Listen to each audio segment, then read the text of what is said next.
हरे कृष्णा। आप सभी का हमारे कृष्ण कथामृत में हार्दिक स्वागत है। भगवान की स्तुति करते हुए और गुरुजनों के चरणों का ध्यान करते हुए आइए आज की कथा में प्रवेश करते हैं।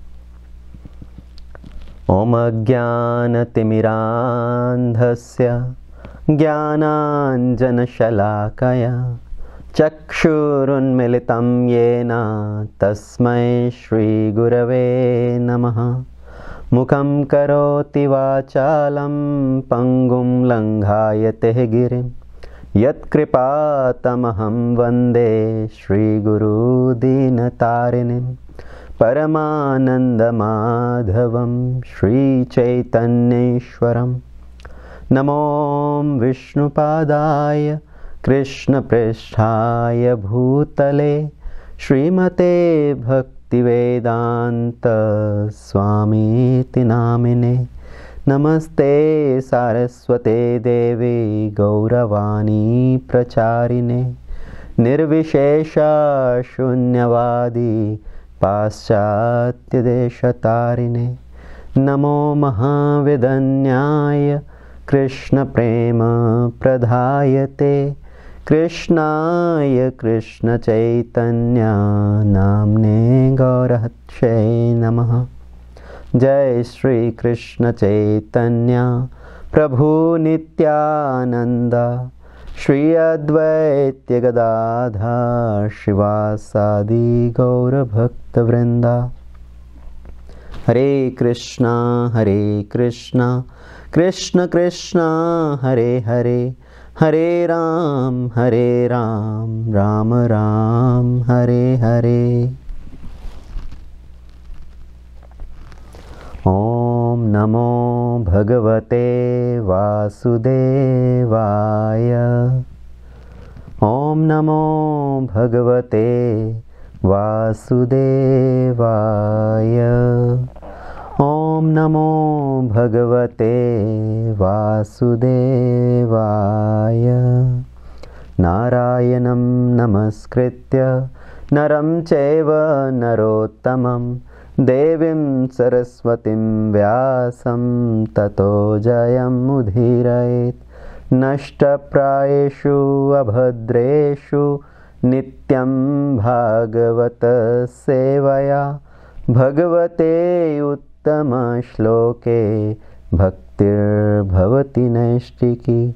सच्चिदानन्दरूपाय विश्वोत्पत्त्यादिहेतवे तापत्राय विनाशाय श्रीकृष्णाय वयं नमः। कृष्णाय वासुदेवाय देवकी नंदनाय च नंदगोपकुमाराय गोविन्दाय नमो नमः। नमः पंकजनाभाय नमः पंकजमालिने नमः पंकजनेत्राय नमस्ते पंकजाङ्घ्रिये। यं ब्रह्मवरुणेन्द्ररुद्रमरुता स्तुवन्ति दिव्यैस्त्वै वेदे सङ्गपदक्रमोपनिषदे गायन्ति यं सामगा। ध्यानवस्थिततद्गतेन मनसः पश्यन्ति यं योगिनो यस्यान्तं न विदुः-सुरसुरगणा। देवयः तस्मै नमः, देवयः तस्मै नमः। श्री कृष्णचंद्र भगवान की जय। ग्रंथराज श्रीमद् भागवतम की जय। अनंत कोटि वैष्णव वृंद की जय। श्रील प्रभुपाद की जय। हरे कृष्णा। तो यह हमारा परम सौभाग्य है, हमें श्रीमद् भागवत कथा श्रवण करने का अवसर प्राप्त हो रहा है। शास्त्रों में वर्णन आता है कि बहुत सारे जन्मों में, बहुत सारी योनियों में भ्रमण करने के बाद हमें ये मनुष्य शरीर प्राप्त होता है। और मनुष्य शरीर प्राप्त करके व्यक्ति को चाहिए कि भगवान की भक्ति में लगे, बहुनाम जन्मनाम अन्ते ज्ञानवान मम प्रपद्यते। भगवद गीता में भगवान कहते हैं कि बहुत बहुत जन्मों के बाद जब व्यक्ति ज्ञान में स्थित होता है तो वो मेरी भक्ति में लगता है। और शास्त्रों का मत है, ब्रह्मांड भ्रमिते कोनो भाग्यवान जीव, गुरु कृष्ण प्रसाद पाय भक्ति लता बीज। तो हम लोग इस भौतिक जगत में अलग अलग ग्रहों में घूमते हुए ये मनुष्य शरीर प्राप्त करते हैं। कभी हम नीचे के लोकों में जाते हैं, अताल पाताल विताल सुताल, और कभी ऊपर के लोकों में, स्वर्गलोक, जनलोक, महरलोक, तपलोक, ब्रह्मलोक। तो ऊपर नीचे घूमते रहने के बाद गुरु और कृष्ण की कृपा से हमें ये भक्ति का बीज प्राप्त होता है। और जब ये भक्ति का बीज प्राप्त होता है तो उसको क्या करना चाहिए? उस बीज को भूमि में रोपण करना चाहिए। कौन सी भूमि? हमारे हृदय की भूमि।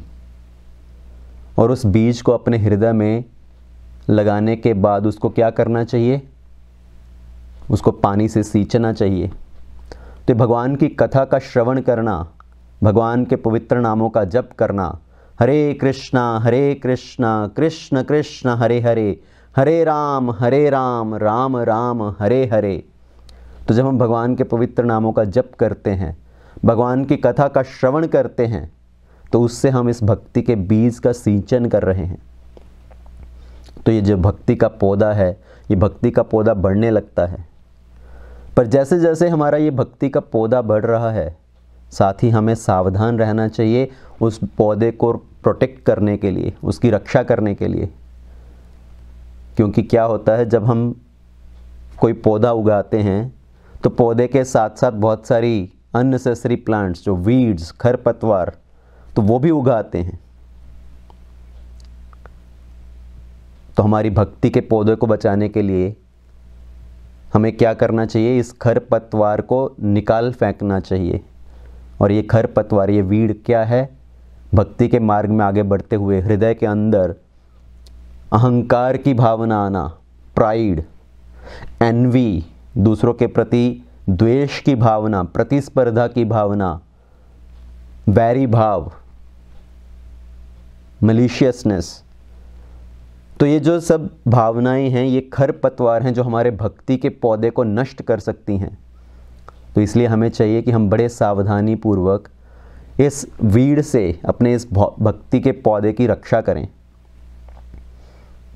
अगर कोई व्यक्ति सोचे कि चलो मेरा भक्ति का पौधा तो बढ़ रहा है, साथ साथ में वीड भी बढ़ रहा है, तो क्या नुकसान है? क्योंकि भक्ति के पौधे के साथ साथ जब ये वीड भी बढ़ता जाता है तो एक दिन ये जो वीड है वो पौधे को मार डालता है। जैसे अगर एक खेत में भी किसान जब अपनी फसल उगाता है और उस फसल के साथ साथ बहुत सारी खरपतवार उगाए, तो एक दिन वो खरपतवार इतनी बढ़ जाती है कि उस पौधे को नष्ट कर डालती है, फसल को नष्ट कर सकती है। तो किसान बड़े सावधानी पूर्वक उस खरपतवार को, जो अननेसेसरी प्लांट्स हैं, उनको वो बाहर निकाल फेंकता है। तो उसी तरह भक्त को चाहिए कि अपने हृदय में जब हम भक्ति के पौधे का सिंचन कर रहे हैं, तो इन जो खरपतवार, ये जो अननेसेसरी थिंग्स हैं हृदय में, उनसे बड़ा सावधान रहना चाहिए, उनको सावधानी पूर्वक बाहर निकाल फेंकना चाहिए। हमारे हृदय में ये काम, क्रोध, लोभ, मोह, मत्सर्य, ये जो भावनाएं हैं, इनकी हमें कोई आवश्यकता नहीं है। और भक्ति का जो मार्ग है वो कोई एक्सटर्नल प्रोसेस नहीं है। भक्ति का मतलब है हमारे हृदय में परिवर्तन लेकर आना। पर अगर हम अपने हृदय में परिवर्तन नहीं लेकर आ रहे हैं, बाहरी रूप से हम भक्ति कर रहे हैं, हमने भक्त का चोला पहना है, धोती कुर्ता पहना, तिलक लगाया, कंठी माला पहनी, मुख से हम भगवान का नाम जप भी कर रहे हैं, पर अगर हमारे हृदय के अंदर परिवर्तन नहीं हो रहा तो सिर्फ वो बाहरी भक्ति है। बाहरी भक्ति करना तो बड़ा आसान है। आप बाजार में जाइए, 500 रुपये में धोती कुर्ता, तिलक, कंठी माला धारण कर सकते हैं, तो बाहरी रूप से देखने में भक्त बन गए। पर अगर हम सावधानी पूर्वक अपने हृदय में परिवर्तन लेकर आने की चेष्टा नहीं कर रहे, तो वो सिर्फ बाहरी है। क्योंकि हमें इंट्रोस्पेक्ट करना चाहिए, अपने आप को अंदर से देखना चाहिए कि क्या मेरे अंदर कुछ परिवर्तन आ रहा है कि नहीं। मेरे हृदय के अंदर से जो भौतिक आसक्ति है वो कम होती जा रही है कि नहीं। मेरे अंदर अगर काम की भावना है, अगर द्वेष की भावना है, वो भावना खत्म हो रही है कि नहीं। तो जो भक्ति है वो इंटरनल प्रोसेस है। तो हमें बाहरी रूप से अपनी माला जप करते हुए, कथा श्रवण करते करते इन चीज़ों के ऊपर भी ध्यान देना चाहिए। और इन सब चीज़ों से बचने का सबसे अच्छा उपाय क्या है? भगवान की कथाओं का श्रवण करना, भगवान के पवित्र नामों का जप करना। जैसे जैसे हम भगवान के नाम का जप करते हैं, भगवान की कथा श्रवण करते हैं, तो हमारी जो ये रोग हैं, जो हमारी ये फीवरिश मेंटालिटी है इस भौतिक आसक्ति को लेकर, तो वो धीरे धीरे कम होती जाएगी। पर साथ साथ हमें अपने आप को जांचते रहना चाहिए। और शास्त्रों में ये भी कहा गया है कि हम जिसके बारे में सुनते रहते हैं, जिसके बारे में हम ज़्यादा से ज़्यादा जानने का प्रयत्न करते हैं, उसकी भी 1% क्वालिटी हमारे अंदर आ जाती है। तो हमें किसकी क्वालिटीज़ चाहिए? हमें भगवान की क्वालिटीज़ चाहिए या इन संसारी लोगों की क्वालिटीज़ चाहिए? अगर हम हिरण्यकशिपु, रावण, उनके बारे में सुनेंगे तो हमारे अंदर उन्हीं की क्वालिटीज़ आएंगी। अभी मैं हिरण्यकशिपु और रावण उनकी बात नहीं कर रहा हूँ जो भागवत में, रामायण में वर्णन है। मैं बात कर रहा हूँ मॉडर्न हिरण्यकशिपु, रावण। कौन से? जो हमारे ये नेता, अभिनेता, फिल्म स्टार, तो लोग उनके बारे में ज़्यादा से ज़्यादा गॉसिप करते हैं, उनके बारे में सुनते हैं, उनके बारे में जानना चाहते हैं। उनके बारे में ज़्यादा से ज़्यादा सुनेंगे तो क्या होगा? उन्हीं के बारे में उनकी जैसी ही क्वालिटीज़ डेवलप होंगी। पर अगर हम भागवत में वर्णन किए हुए हिरण्यकशिपु के बारे में, रामायण में वर्णन किए हुए रावण के बारे में सुनेंगे, तो उसको सुनते सुनते हम भगवान की लीलाओं का श्रवण कर रहे हैं, तो उनसे तो हमें भगवान का स्मरण हो रहा है। लोगों को सुबह सुबह चाहिए अखबार पढ़ना। अखबार में क्या आता है? उसको बोलते हैं न्यूज़। वास्तव में वो उसमें न्यू क्या है? वही सब मारा मारी, कहीं कोई चोरी, कहीं कोई डकैती, कहीं कोई बम ब्लास्ट। सिर्फ स्थान परिवर्तित है और व्यक्ति परिवर्तित है। सब चीज़ें, सब घटनाएं वैसी ही हैं, सेम।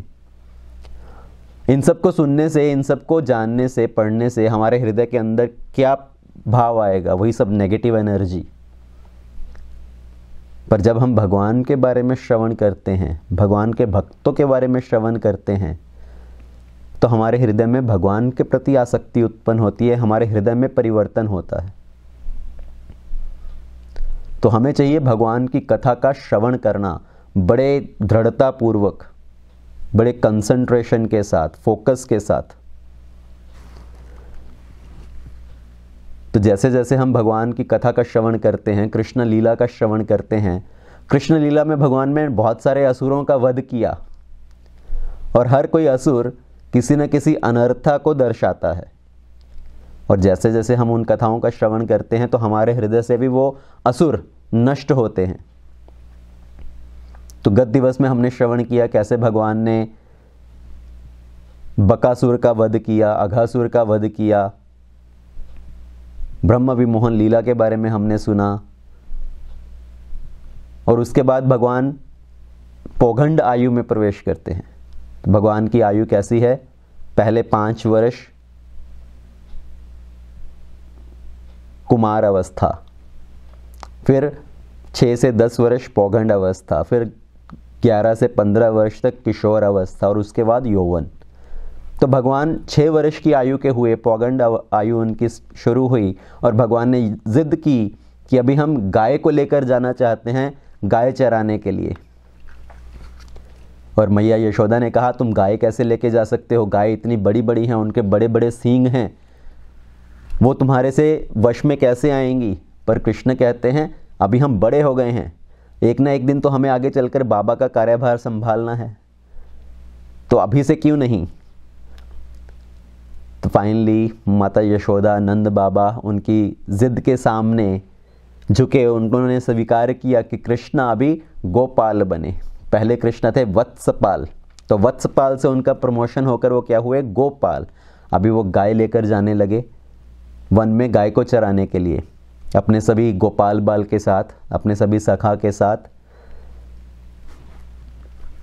तो एक दिन भगवान सब गाय को लेकर, उनको गोपाल बाल को लेकर वन में जाते हैं गाय चराने के लिए। और कभी कभी भगवान साथ में बलराम जी को नहीं लेकर जाते। क्यों नहीं लेकर जाते? जैसे जब अघासुर वध की लीला हुई तो उस दिन भी भगवान बलराम जी को साथ में नहीं लेकर गए थे। बलराम जी का जन्म दिवस था, बलराम जयंती, और रोहिणी माता ने बलराम जी को अपने साथ रख लिया कि मुझे कुछ आपका शुद्धिकरण का क्रिया करना है, आप मेरे साथ घर पर रहिए आज।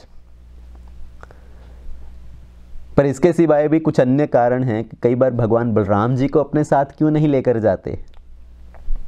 एक कारण है कि कभी कभी जब भगवान ने इन असुरों का वध करना है तो बलराम जी उस लीला में बाधा डाल सकते हैं। वो बोल सकते हैं, नहीं नहीं कान्हा, मैं तुम्हें नहीं जाने दूंगा, मैं तुम्हें उस असुर के पास नहीं जाने दूंगा, वो बहुत खतरनाक असुर है।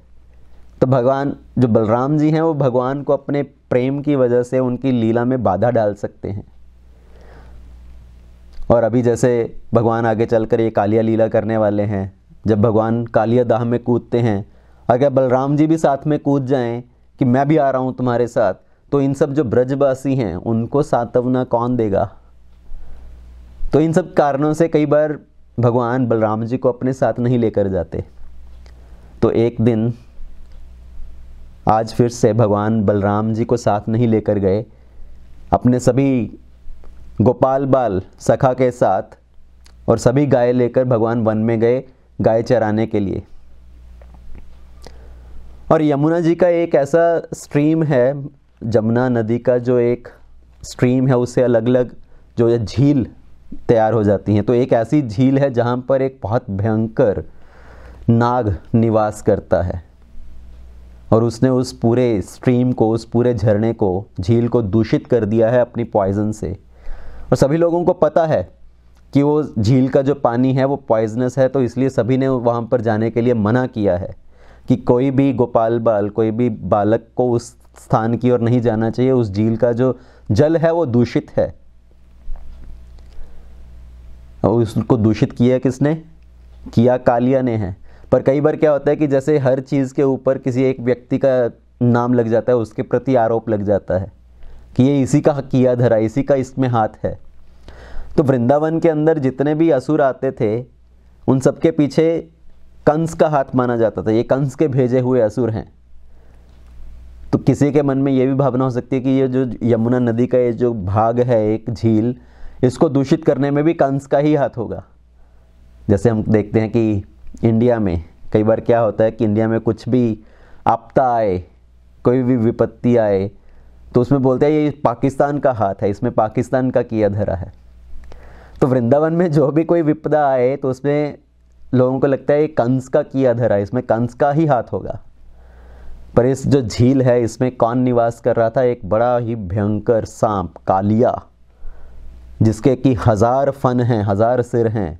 और उसने इस पूरी नदी को, पूरे झील को, जो यमुना का एक मेन स्ट्रीम है, उस झील को दूषित कर दिया था। देखिए ये कालिया जो है मेन यमुना के अंदर निवास नहीं करता था, उससे तो पूरी यमुना दूषित हो गई होती।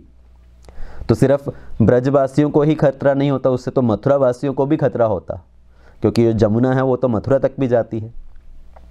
तो जो कालिया है वो यमुना की एक स्ट्रीम, अलग से एक धारा थी जिससे एक झील का निर्माण हुआ था, उसमें निवास करता था। तो एक दिन भगवान गाय चराते चराते उस वन प्रदेश की ओर चले गए, यहाँ पर यमुना का ये वाला झील था जिसका जल दूषित हो चुका था। और उस दिन गर्मी की ऋतु थी। गर्मी की वजह से सभी जो गोपाल बाल हैं, सभी गाय हैं, उनको बड़ी प्यास लगने लगी। उनको इतनी प्यास लगी कि उनका अपने मन के ऊपर, अपने बुद्धि के ऊपर कुछ कंट्रोल नहीं रहा, और सभी उस एरिया, उस क्षेत्र की ओर चले गए जहाँ पर ये जो झील थी जिसको उस सर्प ने दूषित कर रखा था, उसके जल को। तो सभी गोपाल बाल गाय एक साथ वहाँ पर गए और सभी ने उस झील का दूषित पानी पिया, और एकदम से सभी बेहोश होकर वहाँ पर गिर पड़े। अभी प्रश्न ये उठता है कि वृंदावन में गर्मी कैसे हो सकती है जब भगवान स्वयं वहाँ पर उपस्थित हैं। और भगवान के उपस्थित होने से तो जो पूरा वातावरण है वो इतना मधुर हो जाता है, इतना अच्छा हो जाता है कि वो बसंत ऋतु के समान है। तो इतनी गर्मी कैसे हो सकती है? और सभी गोपाल बाल, सभी गायें एक साथ जाकर उन्होंने पानी पिया, ऐसा कैसे हो सकता है? जनरली देखने में आता है कि अगर कोई बहुत बड़ा ग्रुप है, कोई बहुत बड़ा लोगों का झुंड है और वो किसी झरने पर जाएं, किसी झील पर जाएं, तो पहले कुछ 10-20 लोग जाएंगे, पानी पिएंगे, फिर वो वापस आएंगे। वो लोग आके बताते हैं हाँ ये झील का पानी बड़ा मीठा है, बड़ा अच्छा है, आप भी जाकर पियो। फिर बाकी और 10-20 लोग जाते हैं, फिर वो वापस आते हैं, फिर और लोग जाते हैं। तो ऐसे थोड़े थोड़े लोग करके जाते हैं, वापस आते हैं। तो ऐसे इतने हज़ारों हज़ारों गोपाल बाल, लाखों लाखों गायें एक साथ जाके उन्होंने पानी पिया। सभी एक साथ बेहोश होकर, मूर्छित होकर, मृत होकर गिर पड़े। ऐसा कैसे संभव है?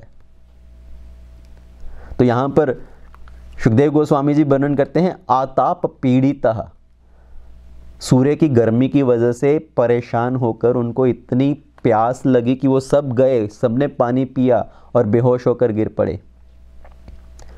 तो ये कैसे संभव हो सकता है? क्योंकि ये भगवान की ही इच्छा है। देव, इसमें भगवान का ही किया धरा है, भगवान का ही हाथ है। ये भगवान की इच्छा है कि वो सब लोग जाएं और बेहोश होकर गिरें, मृत होकर गिरें, ताकि भगवान को अपनी आगे की लीला करने का जो एक अवसर है वो प्राप्त हो सके।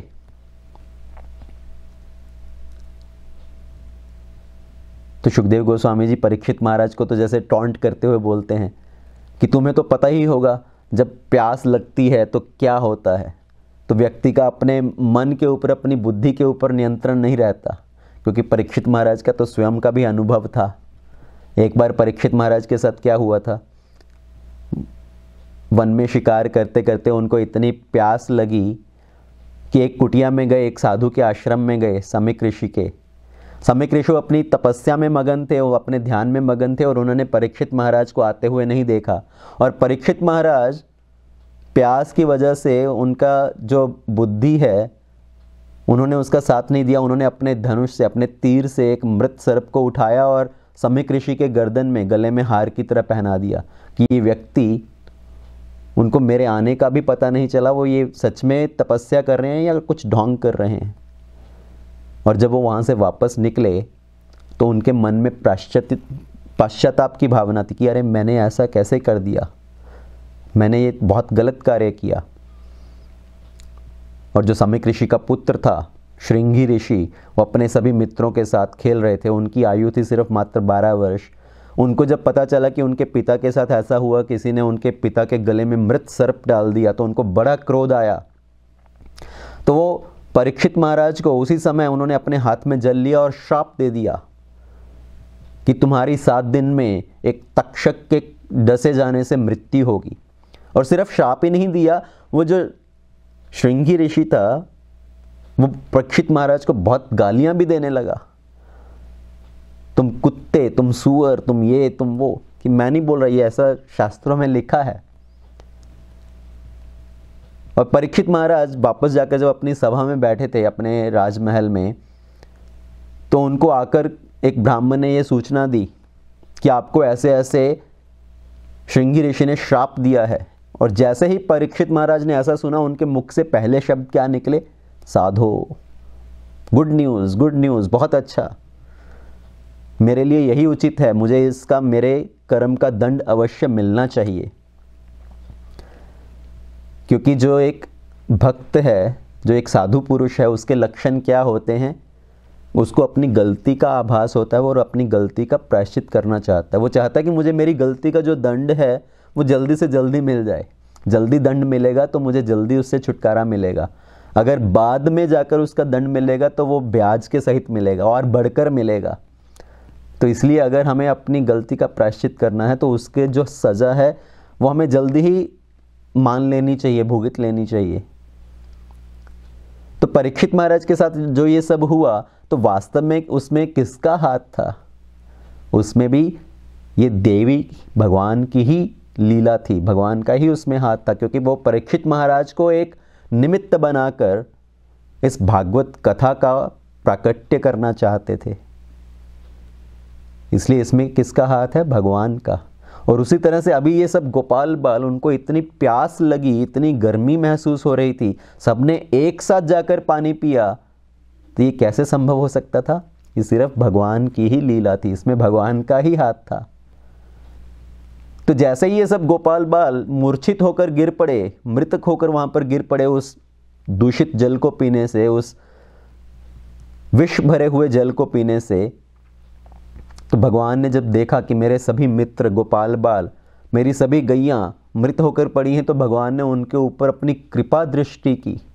भगवान ने अपनी कृपा दृष्टि से उन सब की ओर देखा, और जैसे ही भगवान ने अपनी कृपा दृष्टि से उनकी ओर देखा, तो वो सभी जीवित होकर खड़े हो गए। कि ये है भगवान की कृपा दृष्टि। भगवान की दृष्टि में, भगवान के नेत्रों में और हमारे नेत्रों में यही अंतर है। हमारी इंद्रियों में और भगवान की इंद्रियों में यही अंतर है। हमें अपनी इंद्रियों से जब कार्य करना होता है तो एक पर्टिकुलर इंद्री से ही एक कुछ पर्टिकुलर कार्य कर सकते हैं।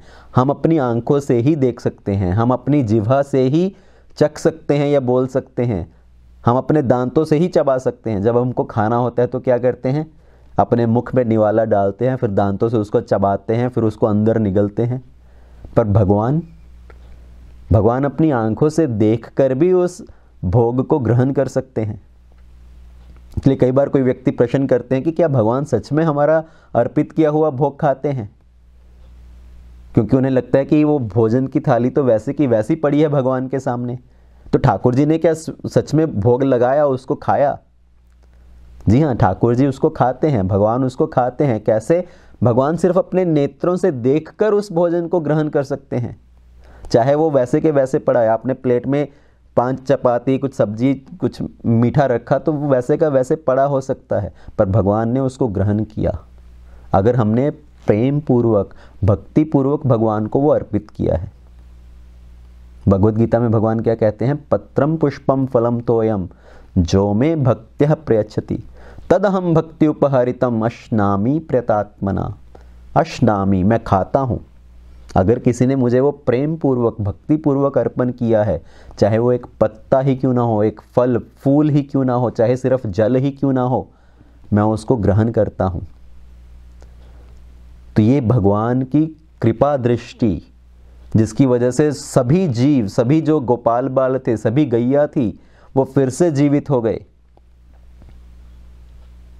तो इसलिए जब हम भगवान के सामने जाते हैं तो हमारे मन में क्या भाव होना चाहिए?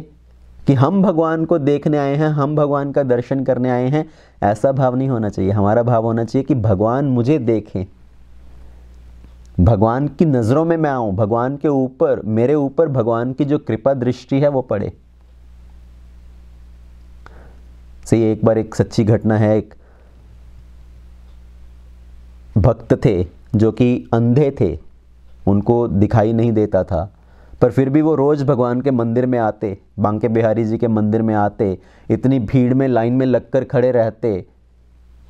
एक बार कुछ युवा व्यक्ति ने उनसे पूछा कि हम तो चलो भीड़ भाड़ में आकर खड़े हैं, भगवान का दर्शन करने के लिए आए हैं, आप तो अंधे हैं, आप इतनी भीड़ में धक्का मुक्की खाते हुए आगे जाकर आप क्या करोगे? आपको तो वैसे भी कुछ दिखाई नहीं देगा।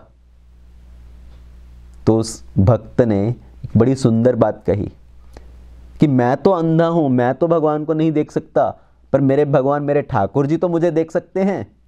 मैं तो इसलिए आता हूं कि ठाकुर जी मुझे देख सके, मेरे ऊपर ठाकुर जी की कृपा दृष्टि पड़ सके। तो ये हमारा भाव होना चाहिए कि हम भगवान को देखेंगे अपनी नज़रों से, हम क्या देख सकते हैं भगवान को? हमें चाहिए कि भगवान की कृपा दृष्टि मुझ पर पड़े। मंदिरों में कई बार क्या होता है, लोग धक्का मुक्की करते हैं आगे आगे जाने के लिए कि मैं आगे जाना चाहता हूँ, मैं आगे जाना चाहता हूँ। मंदिर में सुबह मंगला आरती में, दर्शन आरती में, कई बार जब फेस्टिवल्स के समय पर, कोई बड़ा त्यौहार का समय है, जन्माष्टमी है, रामनवमी है, दशहरा, दिवाली के अवसर पर, तो जब मंदिर में बहुत भीड़ होती है तो लोग एक दूसरे के साथ धक्का मुक्की करते हैं कि मैं उनको पीछे करके मैं आगे चला जाऊँ, मैं जाके सामने खड़ा होकर भगवान के दर्शन करूँ। वास्तव में वो बड़ी गलत भावना है। अगर आप पीछे भी खड़े रहोगे, भगवान की दृष्टि तो आपके ऊपर कहीं भी पड़ सकती है। जगन्नाथ जी, अभी जगन्नाथ जी की तो इतने बड़े बड़े नेत्र हैं, वो तो अपने बड़े नेत्रों से सभी को देखते हैं, और अपने बड़े नेत्र उनके कैसे हैं, मैग्नीफाइंग ग्लास की तरह। जैसे कोई छोटी सी चीज़ को मैग्नीफाइंग ग्लास बड़ा करके दिखाता है, तो भगवान तो कहीं भी खड़े हुए अपने भक्त के ऊपर दृष्टि डाल सकते हैं, और उसके अंदर अगर कोई छोटी सी भी अच्छी गुण है भगवान उसको देख लेते हैं। पर हमारे हृदय में क्या है, ये काम, क्रोध, लोभ, मोह, मद, मत्सर्य, और हम आगे आगे जाकर भगवान के सामने खड़ा होना चाहते हैं। भगवान भी हमारे ऊपर देखकर क्या सोचते होंगे कि ये कहाँ से मेरे सामने आकर खड़ा हो गया, अपने आप को बड़ा भक्त कहता है पर काम क्रोध से भरा हुआ है, मेरा भक्त कहाँ है। तो भगवान उस भीड़ में अपने भक्त को देखना चाहते हैं। तो अगर हम वास्तव में भगवान की कृपा दृष्टि प्राप्त करना चाहते हैं तो क्या करना चाहिए हमें चाहिए कि हम किसी अच्छे भक्त के पीछे जाकर खड़े हो जाएं, क्योंकि भगवान अपने भक्त को जब देखेंगे तो साथ ही साथ भगवान की कृपा दृष्टि हमारे ऊपर भी पड़ी जाएगी। तो इसलिए हमें चाहिए कि हम भगवान को ना देखें बल्कि भगवान हमें देखें।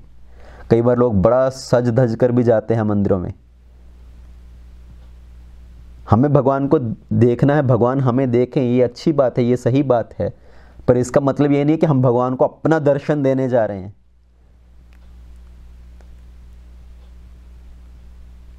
तो कृष्ण ने सभी के ऊपर अपनी कृपा दृष्टि डाली, सभी को वापस जीवित कर दिया, और जो गोपाल बाल सभी वापस उठकर खड़े हुए, उनको कुछ पता नहीं चला कि हमारे साथ क्या हुआ था।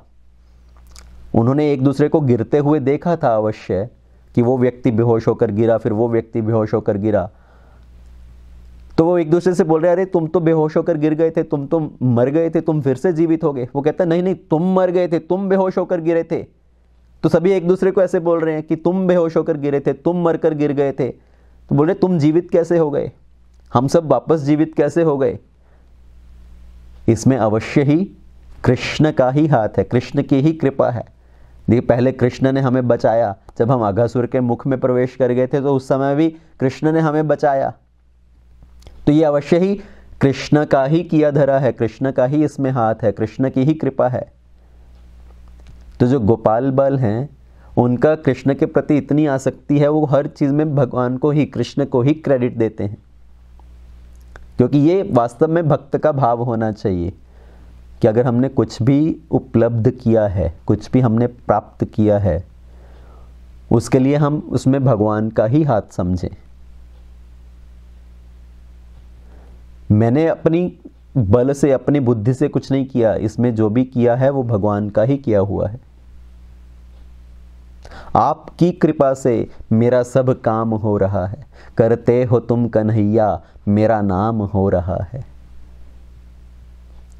तो भक्त का वास्तव में यही भाव होना चाहिए। हम ये फिलॉसफी तो कई बार बहुत अच्छे तरह से समझ लेते हैं कि जो भी होता है भगवान की ही कृपा से होता है, पर कई बार आंतरिक भाव क्या रहता है हमारा, जब सफलता मिलती है तो हम लोग सोचने लगते हैं, अरे मैंने भी तो कुछ किया है, मैंने भी तो बहुत मेहनत की है, मैंने भी तो अपना बहुत दिमाग लगाया है, तो ये वास्तव में मेरी मेहनत की वजह से भी तो हुआ है जो मुझे सफलता मिली है। तो उस समय पर हम सोचते हैं, अरे इसका तो मेरा ही श्रेय जाता है, मुझे क्रेडिट मिलना चाहिए। और कभी असफलता मिले, उस काम में हम सफल ना हो पाए, तो फिर हम इस फिलॉसफी को बड़े अच्छे से यूज़ करते हैं, अरे मैंने तो मेहनत की थी अपनी तरफ से, अभी सफल होना ना होना वो तो भगवान के हाथ में है। तो जब असफल हो जाएं तो बोलते हैं, अरे ये तो भगवान के हाथ में था हमें सफल करना या असफल करना। पर जब सफलता मिल जाए तो हम उसका श्रेय लेना चाहते हैं, देखो मैंने कर दिया, मैंने इतनी मेहनत की थी, मैंने ये इतना बड़ा उत्सव मना दिया, मैंने इतने लोगों को भक्त बना दिया, इतने लोगों को मैं भक्ति में लेकर आया। हमें चाहिए हर चीज़ का जो श्रेय है हम भगवान को दें, हम गुरु को दें। हम बोलते हैं all glories, all glories, all glories to Shri Guru and Shri Gauranga. ये सब गुरु की और भगवान की ही कृपा है। ऑल ग्लोरीज, ऑल ग्लोरीज, इसका वास्तविक अर्थ है all credit, all credit, all credit to Shri Guru and Shri Gauranga. इसका जो पूरा श्रेय है वो गुरु को और भगवान को जाता है। तो वास्तव में ये भाव होना चाहिए। पर हमारे अंदर कई बार ये जो मोड ऑफ पैशन, जो रजोगुण का प्रभाव बढ़ने लगता है, हम सोचते हैं कि मैंने किया है, इसका श्रेय मुझे मिलना चाहिए। एक बार एक व्यक्ति था, उसको एक बड़ा अच्छा नारियल का पेड़ दिखाई पड़ा, तो उसने सोचा कि इस नारियल के पेड़ पर चढ़कर मैं ये सब नारियल ले लेता हूँ, ये सब नारियल तोड़ लेता हूँ। तो वो व्यक्ति चढ़ा, बड़ा ऊंचा नारियल का झाड़, 50 मीटर ऊंचा। तो वो चढ़ा ऊपर, उसने सब नारियल तोड़ लिए। अब नारियल तोड़ के तो सबने उसने अपने साथ बांध लिए। अब ऊपर चढ़ना तो आसान था, ऊपर तो वो चढ़ गया जल्दी से।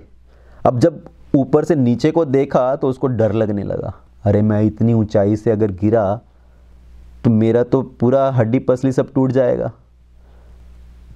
और उस समय पर बड़ी जोर से हवा का भी झोंका चलने लगा, तो वो जो नारियल का झाड़ था पूरा हिलने लगा। उसको तो ये प्रतीत हो रहा था मैं अभी गिरा, मैं अभी गिरा। तो भगवान को बड़ा जोर से प्रार्थना करने लगा, हे प्रभु, हे ठाकुर जी, बचा लीजिए। ये सब जो नारियल है मैं तो आपके लिए ही लेने आया था, ये सब जो नारियल है मैं आपको ही भोग लगाऊंगा, आप मुझे बस ठीक ठाक नीचे उतार दीजिए, नीचे पहुंचा दीजिए। तो भगवान को प्रार्थना करके थोड़ा सा 5 कदम वो नीचे उतरा, 5 मीटर। हवा का झोंका थोड़ा सा कम हुआ तो वो सोचने लगा कि मैं भी तो इतनी मेहनत करके ऊपर चढ़ा, ये नारियल मैंने तोड़े, तो सब पूरा का पूरा 100% मैं ठाकुर जी को कैसे दे दूँ, कुछ तो मुझे भी अपने लिए रखना चाहिए। तो 50% भगवान का, 50% मेरा। थोड़ा सा और नीचे उतरा 5-10 मीटर, तो उसके मन में फिर से भाव आया, 50% भी भगवान को क्यों देना है, सब श्रेय तो मेरा है। मैंने नारियल का पेड़ ढूंढा, मैं ऊपर चढ़ा, मैंने इतनी मेहनत से ये सब नारियल तोड़े, तो भगवान को 25%, 75% मेरा। और ऐसे ही थोड़ा सा और नीचे उतरने लगा, फिर से हवा का झोंका जोर से चलने लगा। उसको लगा अभी तो मैं गया। उसने सोचा, अरे नहीं नहीं भगवान, मैं तो मजाक कर रहा था, ये तो सारा आप ही को भोग लगाऊंगा, ये सारा मैं आपको ही अर्पण करूंगा, आप तो मेरा मजाक भी नहीं समझे। तो ज्यादातर व्यक्ति के मन में यही भावना आती है कि चलो ठीक है, भगवान का भी थोड़ा सा इसमें हाथ है, पर मैंने मेहनत की है, मेरी मेहनत का फल है ये। तो हम भगवान को श्रेय ना देकर स्वयं उसका श्रेय लेना चाहते हैं। पर वास्तविकता क्या होनी चाहिए कि हम हर सफलता का, असफलता का, चाहे जो भी है, उसमें भगवान को श्रेय दें। All glories, all glories, all glories, all credit, all credit, all credit to Shri Guru and Shri Gauranga, कि गुरु और भगवान की ही कृपा से ये संभव हो पाया। मैं तो सिर्फ एक तुच्छ प्राणी हूं, एक निमित्त मात्र हूं। मेरे अंदर क्या योग्यता है कि मैं किसी कार्य को कर सकूं। तो ये सभी गोपाल बाल वो भगवान को श्रेय देने लगे कि ये सब कृष्ण की वजह से ही संभव हो पाया कि हम फिर से जीवित उठकर खड़े हो गए। तो उस समय पर सुखदेव गोस्वामी अभी परीक्षित महाराज को आगे कहते हैं कि कृष्ण के मन में ये भाव आया कि ये जो नदी दूषित है, इस कालिया नाग ने इस नदी को दूषित कर रखा है, मैं इस यमुना नदी को शुद्ध कर देना चाहता हूँ, इसको पवित्र कर देना चाहता हूँ, इसको साफ कर देना चाहता हूँ। तो इसलिए उन्होंने उस लीला को करने का एक प्लान बनाया कि वो लीला कैसे संभव हो पाएगी। ये भगवान को यमुना बहुत प्रिय है और भगवान उस यमुना को शुद्ध रखना चाहते हैं, शुद्ध देखना चाहते हैं। आजकल भी इस संसार में बहुत सारे ऐसे कालिया हैं जो उस यमुना को, गंगा को अपवित्र करते हैं, उसके अंदर सब गंदगी डालते हैं। और भगवान कभी कभी एक झटके में ऐसी लीला करते हैं कि उन सब कालियों को वहाँ से निकाल फेंकते हैं, उन सबको अपने अपने घरों में बंद कर देते हैं। जैसे कभी ना कभी कोई ना कोई प्राकृतिक विपदा आती है, नेचुरल डिज़ास्टर, कभी कभी कोरोना का प्रभाव आया तो सब लोग कितने कितने महीनों के लिए अपने घरों में बंद हो गए, सब फैक्ट्रियां बंद हो गई, उसके अंदर जितना भी गंदगी डाला जा रहा था नदियों में सब बंद हो गया। तो भगवान अपनी जब लीला करते हैं तो सभी कालियों को दमन कर सकते हैं। भगवान को यमुना बहुत प्रिय है। कभी लोग प्रश्न पूछते हैं कि यमुना अधिक महान है कि गंगा अधिक महान है, दोनों नदियों में अधिक महान कौन सी है? बहुत सारे शास्त्रों में तो ज़्यादातर यही पढ़ने में आता है कि गंगा की महानता बहुत है। गंगा तो साक्षात नीचे उतरकर ही इसलिए आई थी कि लोगों के पापों को हरने के लिए। तो गंगा और यमुना में क्या अंतर है? वास्तव में गंगा और यमुना दोनों ही बड़ी पवित्र नदियां हैं, भगवान को दोनों ही बड़ी प्रिय हैं। पर अगर हम सात्विक दृष्टि से भी देखें तो गंगा और यमुना में क्या अंतर है? गंगा तो भगवान की पुत्री के समान है, भगवान के चरणों से निकली, और यमुना जी क्या हैं? वो भगवान की प्रेयसी हैं, भगवान की एक पत्नी है, वो भी कालिंदी।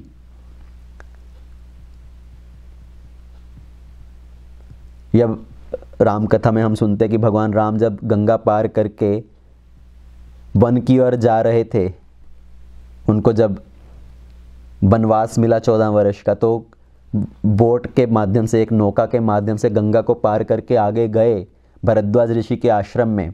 तो उस समय पर जब केवट उनको नदी में लेकर जा रहा है बोट में अपनी बिठाकर पार कराने के लिए, तो गंगा बड़ी प्रसन्न है उस समय पर। क्यों? क्योंकि जब किसी स्त्री के मायके से कोई आता है, उनके माता पिता आते हैं, तो उनको बड़ी प्रसन्नता होती है। तो उसी तरह गंगा तो भगवान की पुत्री है। गंगा को आज प्रतीत हो रहा है कि मेरे तो साक्षात माता पिता मेरे पास आए हैं, तो बड़ी प्रसन्नता से उछल रही है। और जो केवट है वो भगवान को नौका में बिठाकर लेकर जा रहा है, और केवट गा रहा है, गंगा मैया धीरे बहो, मेरी नौका में सीताराम, गंगा मैया धीरे बहो। तो गंगा मैया उस समय पर बड़ी प्रसन्न है अपने माता पिता को देखकर। तो गंगा तो भगवान की पुत्री है, और यमुना जी क्या है? साक्षात भगवान की प्रेयसी, उनकी पत्नी है। और यमुना की भी महानता बहुत है कि यमुना भी सबको पवित्र कर सकती है, उसके अंदर भी सबके पाप हरने का, सबको पवित्र करने का बल है। एक कथा आती है, एक बार गरुड़ जी एक सांप को अपने मुख में दबाकर उड़ते हुए जा रहे थे। अब गरुड़ जी का तो भोजन ही है, क्योंकि वो उस बाज के शरीर में है, तो उनका उस भोजन क्या है? सर्प, मछली। तो गरुड़ जी एक सांप को अपने मुख में दबाकर लेकर उड़ते हुए जा रहे थे, और यमुना के ऊपर से उड़ते हुए जा रहे थे, तो थोड़ा नीचे होकर उड़ान भर रहे थे, और उनके मुख में जो दबा हुआ सर्प था, उसकी जो पूंछ थी, उसका भाग यमुना जी के पानी को छू गया। और जैसे ही उस सर्प का शरीर उस यमुना के पानी को छुआ, तो उस सर्प को मुक्ति प्राप्त हो गई, उसको तो चतुर्भुज नारायण रूप प्राप्त हो गया। और गरुड़ जी सोच रहे थे कि मैं तो इस सर्प को अपने भोजन के लिए लेकर जा रहा था, ये तो चतुर्भुज भगवान विष्णु के रूप में परिवर्तित हो गया। तो बोले चलो बैठो, अभी मेरी पीठ पर बैठो, तुम्हें छोड़ देता हूं मैं। कहां पर? वैकुंठ लोक में। तो ये यमुना की महानता, सिर्फ उनके पानी को छू जाने से उस सर्प को मुक्ति प्राप्त होगी, उसको सारूप्य मुक्ति मिल गई, भगवान विष्णु जैसा शरीर प्राप्त हो गया। तो भगवान को यमुना और गंगा दोनों ही प्रिय हैं। भगवान को यमुना बहुत प्रिय है, तो भगवान ने अभी सोचा कि मुझे इस यमुना को साफ करना है, इस यमुना को पवित्र करना है। इस सर्प ने, कालिया ने जो इस यमुना नदी को दूषित कर रखा है, मुझे उसको स्वच्छ करना है। तो सुखदेव गोस्वामी आगे बताते हैं कि भगवान ने ऐसा करने के लिए अभी क्या किया?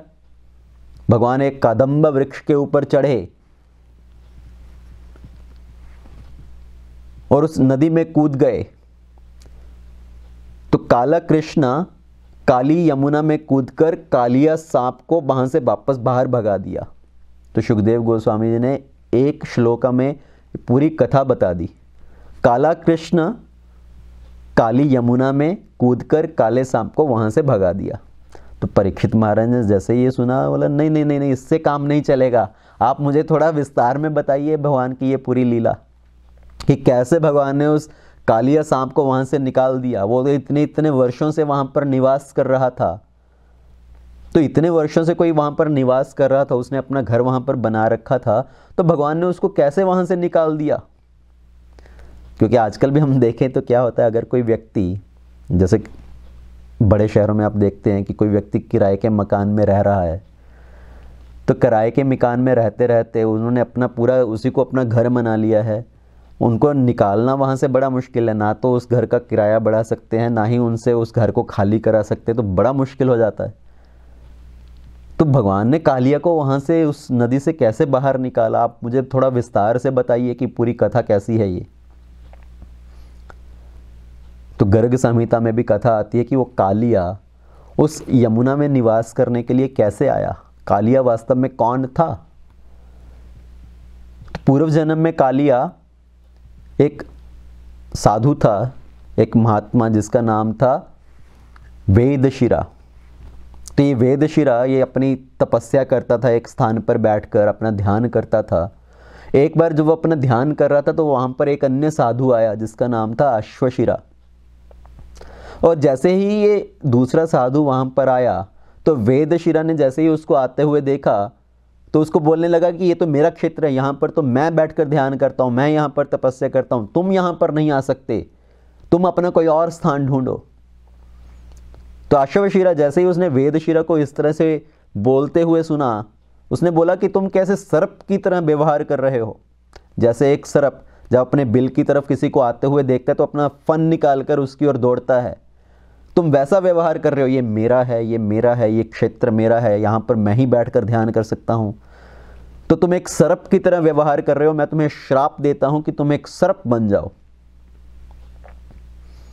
तो अश्वशिरा ने तो वेदशिरा को श्राप दे दिया, और वेदशिरा ने जब अश्वशिरा को इस तरह बोलते हुए देखा तो उसने भी श्राप दे दिया कि तुम ऐसे कौवे की तरह बोल रहे हो, मुझे ऐसे श्राप दे रहे हो, मैं तुम्हें श्राप देता हूँ कि तुम कौवा बन जाओ। तो दोनों ने एक दूसरे को श्राप दे दिया। और उस समय पर भगवान विष्णु वहाँ पर आए, दोनों को आपस में झगड़ते हुए देखा। उन्होंने बोला तुम दोनों ही अच्छे साधु महात्मा हो, मेरा ध्यान कर रहे हो, पर इस तरह से इस तरह का व्यवहार क्यों। अब तुमने अपने दोनों को अपने आप एक दूसरे को श्राप दे दिया। मैं उस श्राप को तो विफल नहीं करूँगा, पर मैं तुम्हारे अगले जन्म में तुम्हारे ऊपर कृपा करूँगा तुम्हें इससे मुक्त करने के लिए। तो ये दोनों अपने अपनी नई जोनियों को प्राप्त हुए। अभी ये वेदशिरा था, इसको सर्प की जोनी कैसे प्राप्त हुई।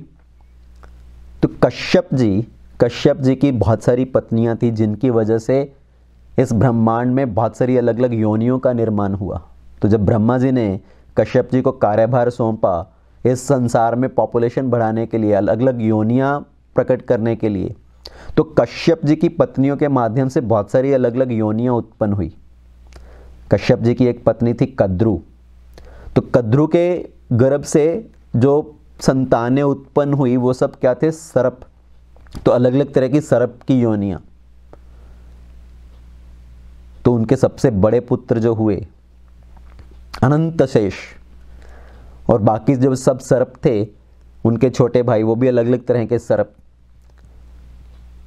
और उनमें से ही एक था ये कालिया सर्प जिसके कि 1000 सिर थे, 1000 फन थे। तो जो सबसे बड़ा पुत्र था अनंतशेष, उनको तो भगवान ने अपनी सेवा में लिया। भगवान ने अनंतशेष को अपना बिस्तर बनाया, भगवान अनंतशेष के ऊपर लेटते हैं। और साथ में अनंतशेष को क्या कार्यभार दिया गया कि आप अपने सर के ऊपर पूरे ब्रह्मांड को धारण करिए। तो अनंतशेष उस पूरे ब्रह्मांड को हम जानते हैं कि अपने सर के ऊपर उठाकर रखते हैं, पर उस पूरे ब्रह्मांड को उठाने के लिए उनको कहाँ जाना पड़ेगा, पूरे ब्रह्मांड के नीचे। तो सबसे जो नीचे वाले लोग हैं उनके भी नीचे जाकर इस पूरे ब्रह्मांड को अपने सर पर धारण करते हैं।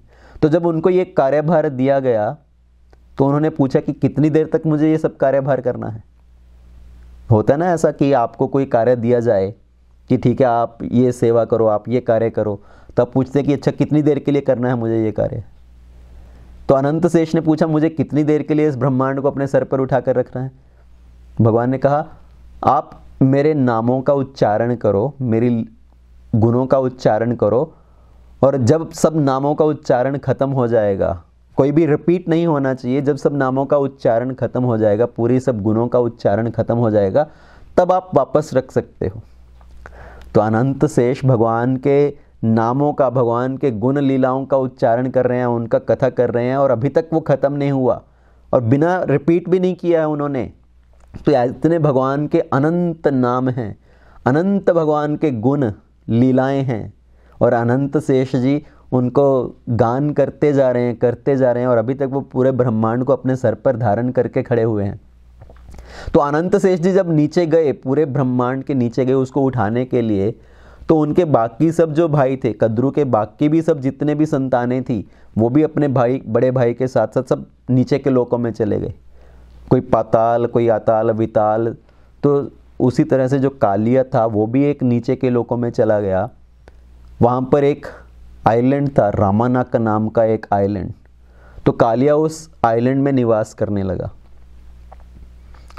और कश्यप जी की एक और पत्नी थी जिसका नाम था विनीता। विनीता की 2 संतानें हुई, एक गरुड़ जी और एक अरुण। अरुण कौन है? अरुण है सूर्य देव के जो सारथी। तो अरुण तो सूर्य देव जी के सारथी बने, और गरुड़ उनको भगवान ने अपना वाहन बनाया, उनको भगवान की सेवा करने का अवसर मिला। अभी जो गरुड़ हैं उनका भोजन क्या है? सर्प, मछली।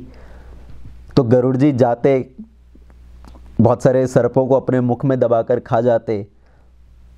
तो एक बार जब गरुड़ जी इस तरह से जाकर सभी सर्पों के ऊपर आक्रमण करके कुछ सर्पों को खा लेते, तो सभी सर्पों ने मिलकर एक निर्णय किया कि हमें गरुड़ जी से प्रार्थना करनी चाहिए कि हम स्वयं आपके लिए कुछ भोजन का प्रबंध करेंगे, आपको कुछ अर्पण करेंगे, आप इस तरह से हमारे ऊपर आक्रमण करके सबको मत खा जाइए।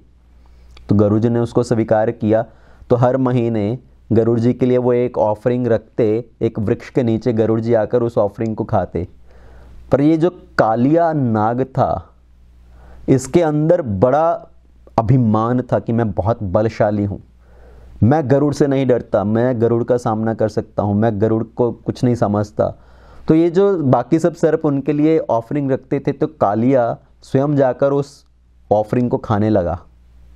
तो जब गरुड़ जी आते तो देखते यहाँ पर मेरे लिए भोजन नहीं है, तो उनका बड़ा क्रोध आता। तो एक बार जब उनको पता चला कि ये कालिया ने मेरे सब भोजन को खा लिया है, तो उन्होंने कालिया के ऊपर आक्रमण किया, अपने पंजों से कालिया के ऊपर प्रहार करने लगे। और जब कालिया उनके मार से छटपटाकर वहाँ से भागा, वो नीचे की ओर भागा अपने बड़े भाई अनंत शेष की तरफ कि मेरी रक्षा कीजिए, गरुड़ से मेरी रक्षा कीजिए। अभी अनंत शेष क्या हैं? वो भी भगवान के सेवक। गरुड़ जी क्या हैं? वो भी भगवान के सेवक। तो अनंत शेष के पास जब कालिया पहुंचा कि आप मेरी रक्षा कीजिए, मेरी सहायता कीजिए, तो अनंत शेष ने कालिया से कहा मैं तुम्हें एक स्थान बताता हूँ, तुम वहाँ पर जाओ, वहाँ पर जाकर निवास करो।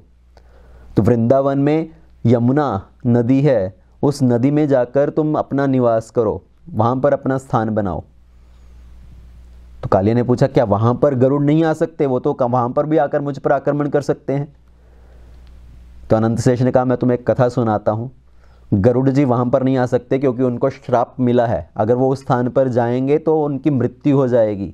उनको शौभरी मुनि के द्वारा ये श्राप दिया गया था। तो गरुड़ जी कालिया को ये कथा सुनाते हैं। क्या है? शौभरी मुनि उस यमुना नदी के अंदर निवास करते थे, नदी के अंदर रहकर वो अपनी तपस्या करते थे।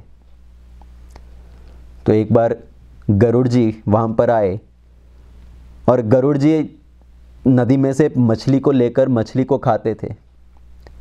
अभी सब मछलियाँ बड़े उदास रहती, बड़े परेशान रहती कि हमारे जो परिवार के सदस्य हैं गरुड़ आकर उनको खा जाते हैं, तो वो रोती, विलाप करती। और शौभरी मुनि ने जब ये देखा, उनको उन मछलियों के प्रति बड़े सहानुभूति होने लगी कि ये मछलियाँ इतना विलाप कर रही हैं, रो रही हैं, मुझे इनकी सहायता करनी चाहिए। तो शौभरी मुनि ने क्या किया, वहाँ पर अपनी एक फिश प्रोटेक्शन सोसाइटी शुरू कर दी कि मुझे इन मछलियों की रक्षा करनी है। और उस मछलियों की रक्षा करने के लिए जब गरुड़ जी ने उनके ऊपर आक्रमण किया, तो शौभरी मुनि ने गरुड़ को श्राप दे दिया कि तुम इन मछलियों को इतना परेशान कर रहे हो, इनको अपना भोजन बनाकर खा रहे हो, मैं तुम्हें श्राप देता हूँ, अगली बार तुम यहाँ पर आए तो तुम्हारी मृत्यु हो जाएगी। क्योंकि शौभरी मुनि को उन मछलियों के प्रति इतनी सहानुभूति थी, तो उन्होंने गरुड़ जी को श्राप दे डाला। गरुड़ जी वास्तव में क्या है? गरुड़ जी परम वैष्णव हैं, वो भगवान के भक्त हैं, उनके सेवक हैं। तो एक तरह से शौभरी मुनि ने एक वैष्णव अपराध किया। उस वैष्णव अपराध की वजह से उनकी जो सब तपस्या थी, सब साधना थी, वो भंग हो गई। उनका भौतिक आसक्ति बढ़ने लगा।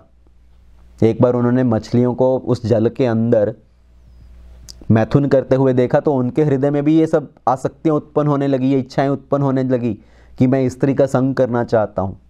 और वो फिर जल से बाहर निकले और राजा मानधाता के महल में गए, मुझे तुम्हारी कोई भी पुत्री दे दो, मुझे उससे विवाह करना है।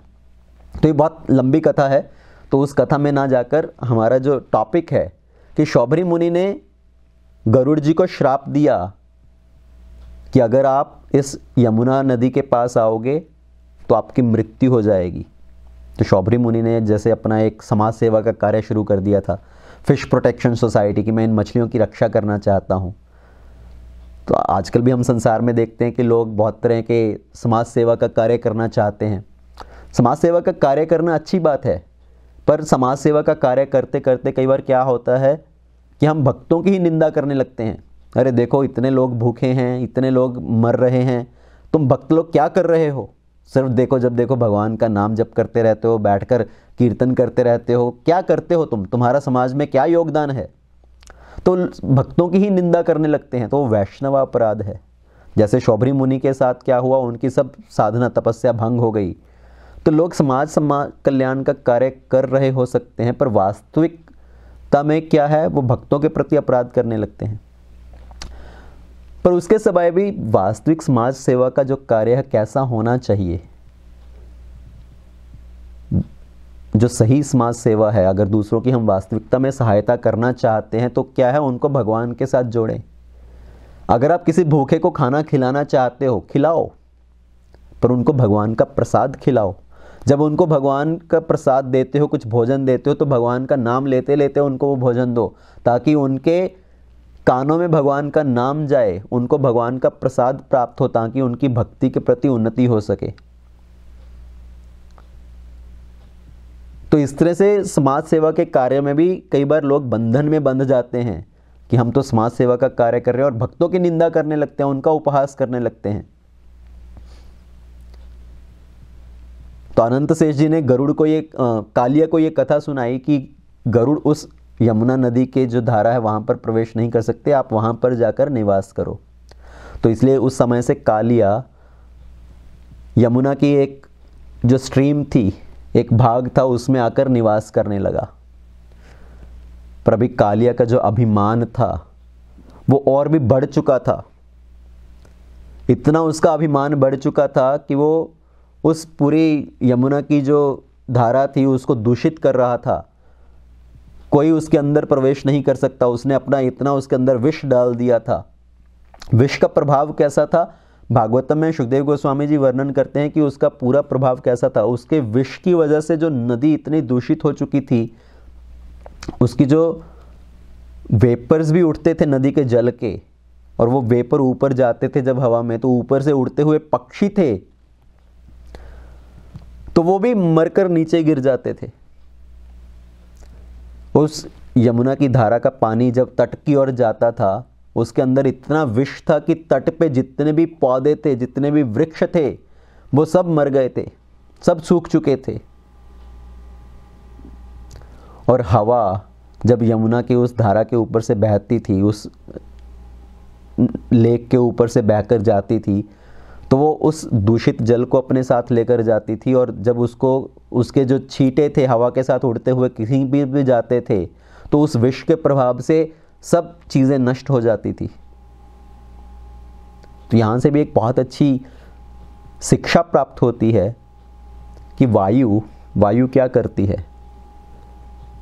जहाँ से भी वायु गुजरती है वो उसका प्रभाव अपने साथ लेकर जाती है। अगर वायु एक बगीचे के ऊपर से गुजरती है, एक गार्डन पुष्प वाटिका के ऊपर से गुजरती है, तो पुष्प की जो महक है, उसकी जो सुगंध है, वायु उसको अपने साथ लेकर जाती है। और वही वायु एक गंदे नाले के ऊपर से गुजरती है, तो वो उसकी जो गंदगी की दुर्गंध है, उस दुर्गंध को अपने साथ लेकर जाती है।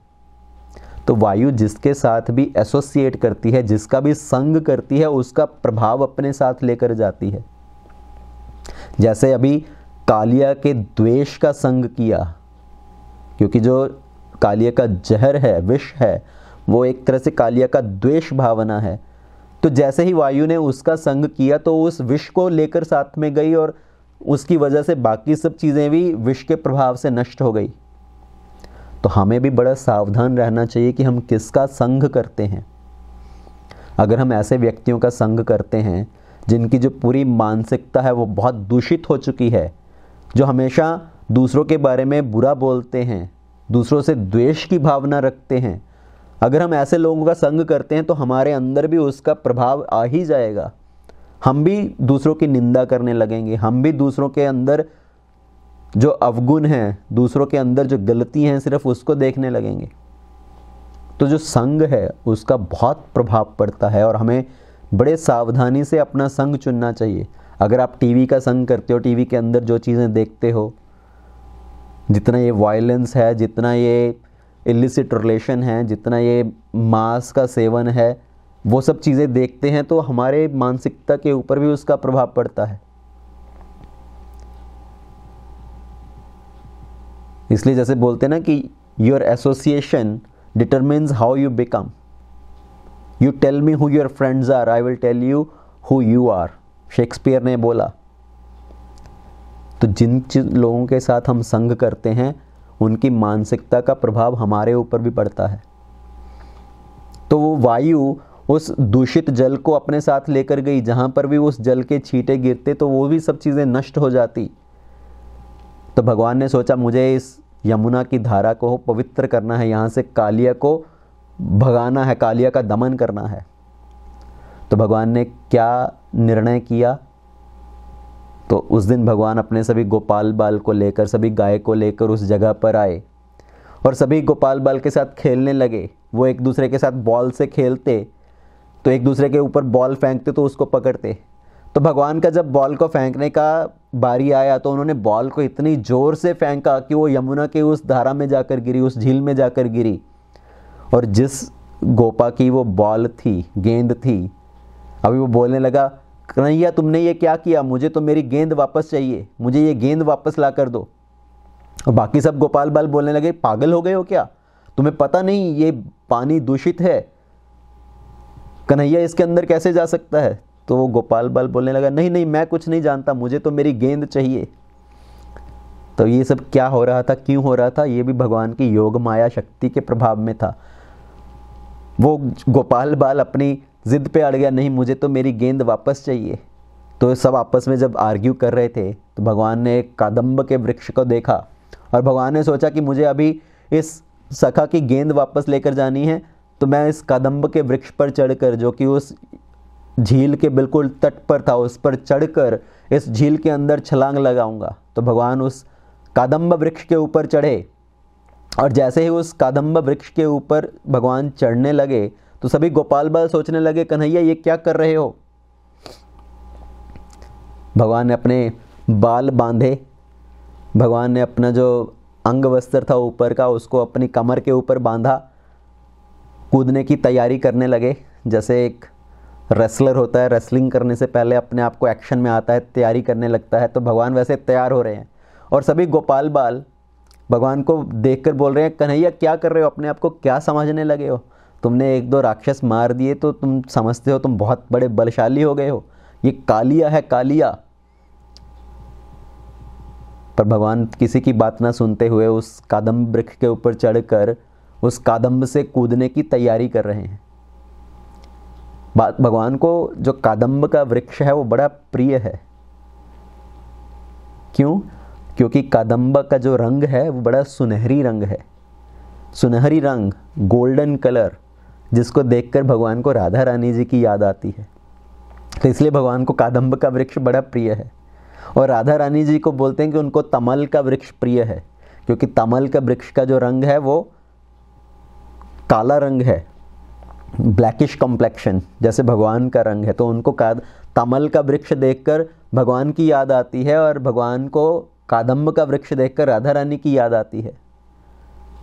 इसलिए वृंदावन में देखते हैं कि बहुत सारे कादम्ब के और तमल के वृक्ष हैं। तो भगवान इस कादम्ब के वृक्ष के ऊपर चढ़े। अभी प्रश्न एक और उठ सकता है कि अभी अभी हमने बताया कि उस तट पर जितने भी सब पौधे थे, सब वृक्ष थे, उस विष के प्रभाव से सभी मर चुके थे, सभी सूख चुके थे। तो ये कादम्ब का वृक्ष अभी भी कैसे खड़ा है हरा भरा? तो इसके बारे में भी कथा आती है कि इसके ऊपर गरुड़ जी की कृपा हुई थी।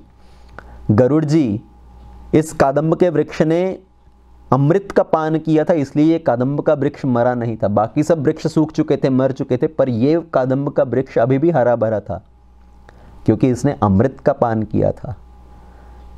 वो कैसे? तो कथा आती है कि कश्यप जी की जो दोनों पत्नियां थी, कद्रू और वनीता, एक बार वो स्नान करने के लिए गई। तो स्नान करते हुए जब वो अपने झील में, नदी में तैर रही थी, स्नान कर रही थी, तो उनको दूर दूसरे तट पर एक वृक्ष के पीछे एक घोड़ा खड़ा हुआ दिखाई दिया। तो उनको घोड़े की पूंछ दिखाई दे रही थी दूर से। तो एक ने कहा कि वो घोड़े की पूंछ जो है वो काली है, वो घोड़ा जो है वो काले रंग का घोड़ा है। और दूसरी ने कहा नहीं नहीं, वो श्वेत रंग का घोड़ा है, सफ़ेद रंग का घोड़ा है। तो दोनों में इस तरह से विवाद होने लगा। तो उन्होंने कहा कि हम चलकर देखते हैं कि वो घोड़े का रंग सफ़ेद है या काला है, उसकी पूंछ सफ़ेद है या काली है। पर इतनी मेहनत हम करेंगे, इतनी दूर तक तैर कर जाएंगे, तो उसके पीछे एक शर्त लगनी चाहिए। तो जो भी जीतेगा, दूसरे व्यक्ति को, दूसरी को उसकी दासी बनना पड़ेगा। तो कद्रू बोल रही थी कि घोड़े की जो पूंछ है वो काली है, और विनीता बोल रही थी नहीं नहीं वो सफ़ेद है। और दोनों में इस तरह से शर्त लगी कि अगर जो भी हारेगा वो दूसरे का दासी बनकर रहेगा। तो दोनों तैरते हुए वो दूसरी तरफ जाने लगे। बीच रास्ते में पहुंचकर इतना थक गए तैरते तैरते, उन्होंने सोचा कि अभी हम वापस जाते हैं, कल सुबह हम दूसरी तरफ से आकर उस घोड़े को देखेंगे कि और इसका निर्णय करेंगे। तो दोनों वहाँ से वापस चले गए।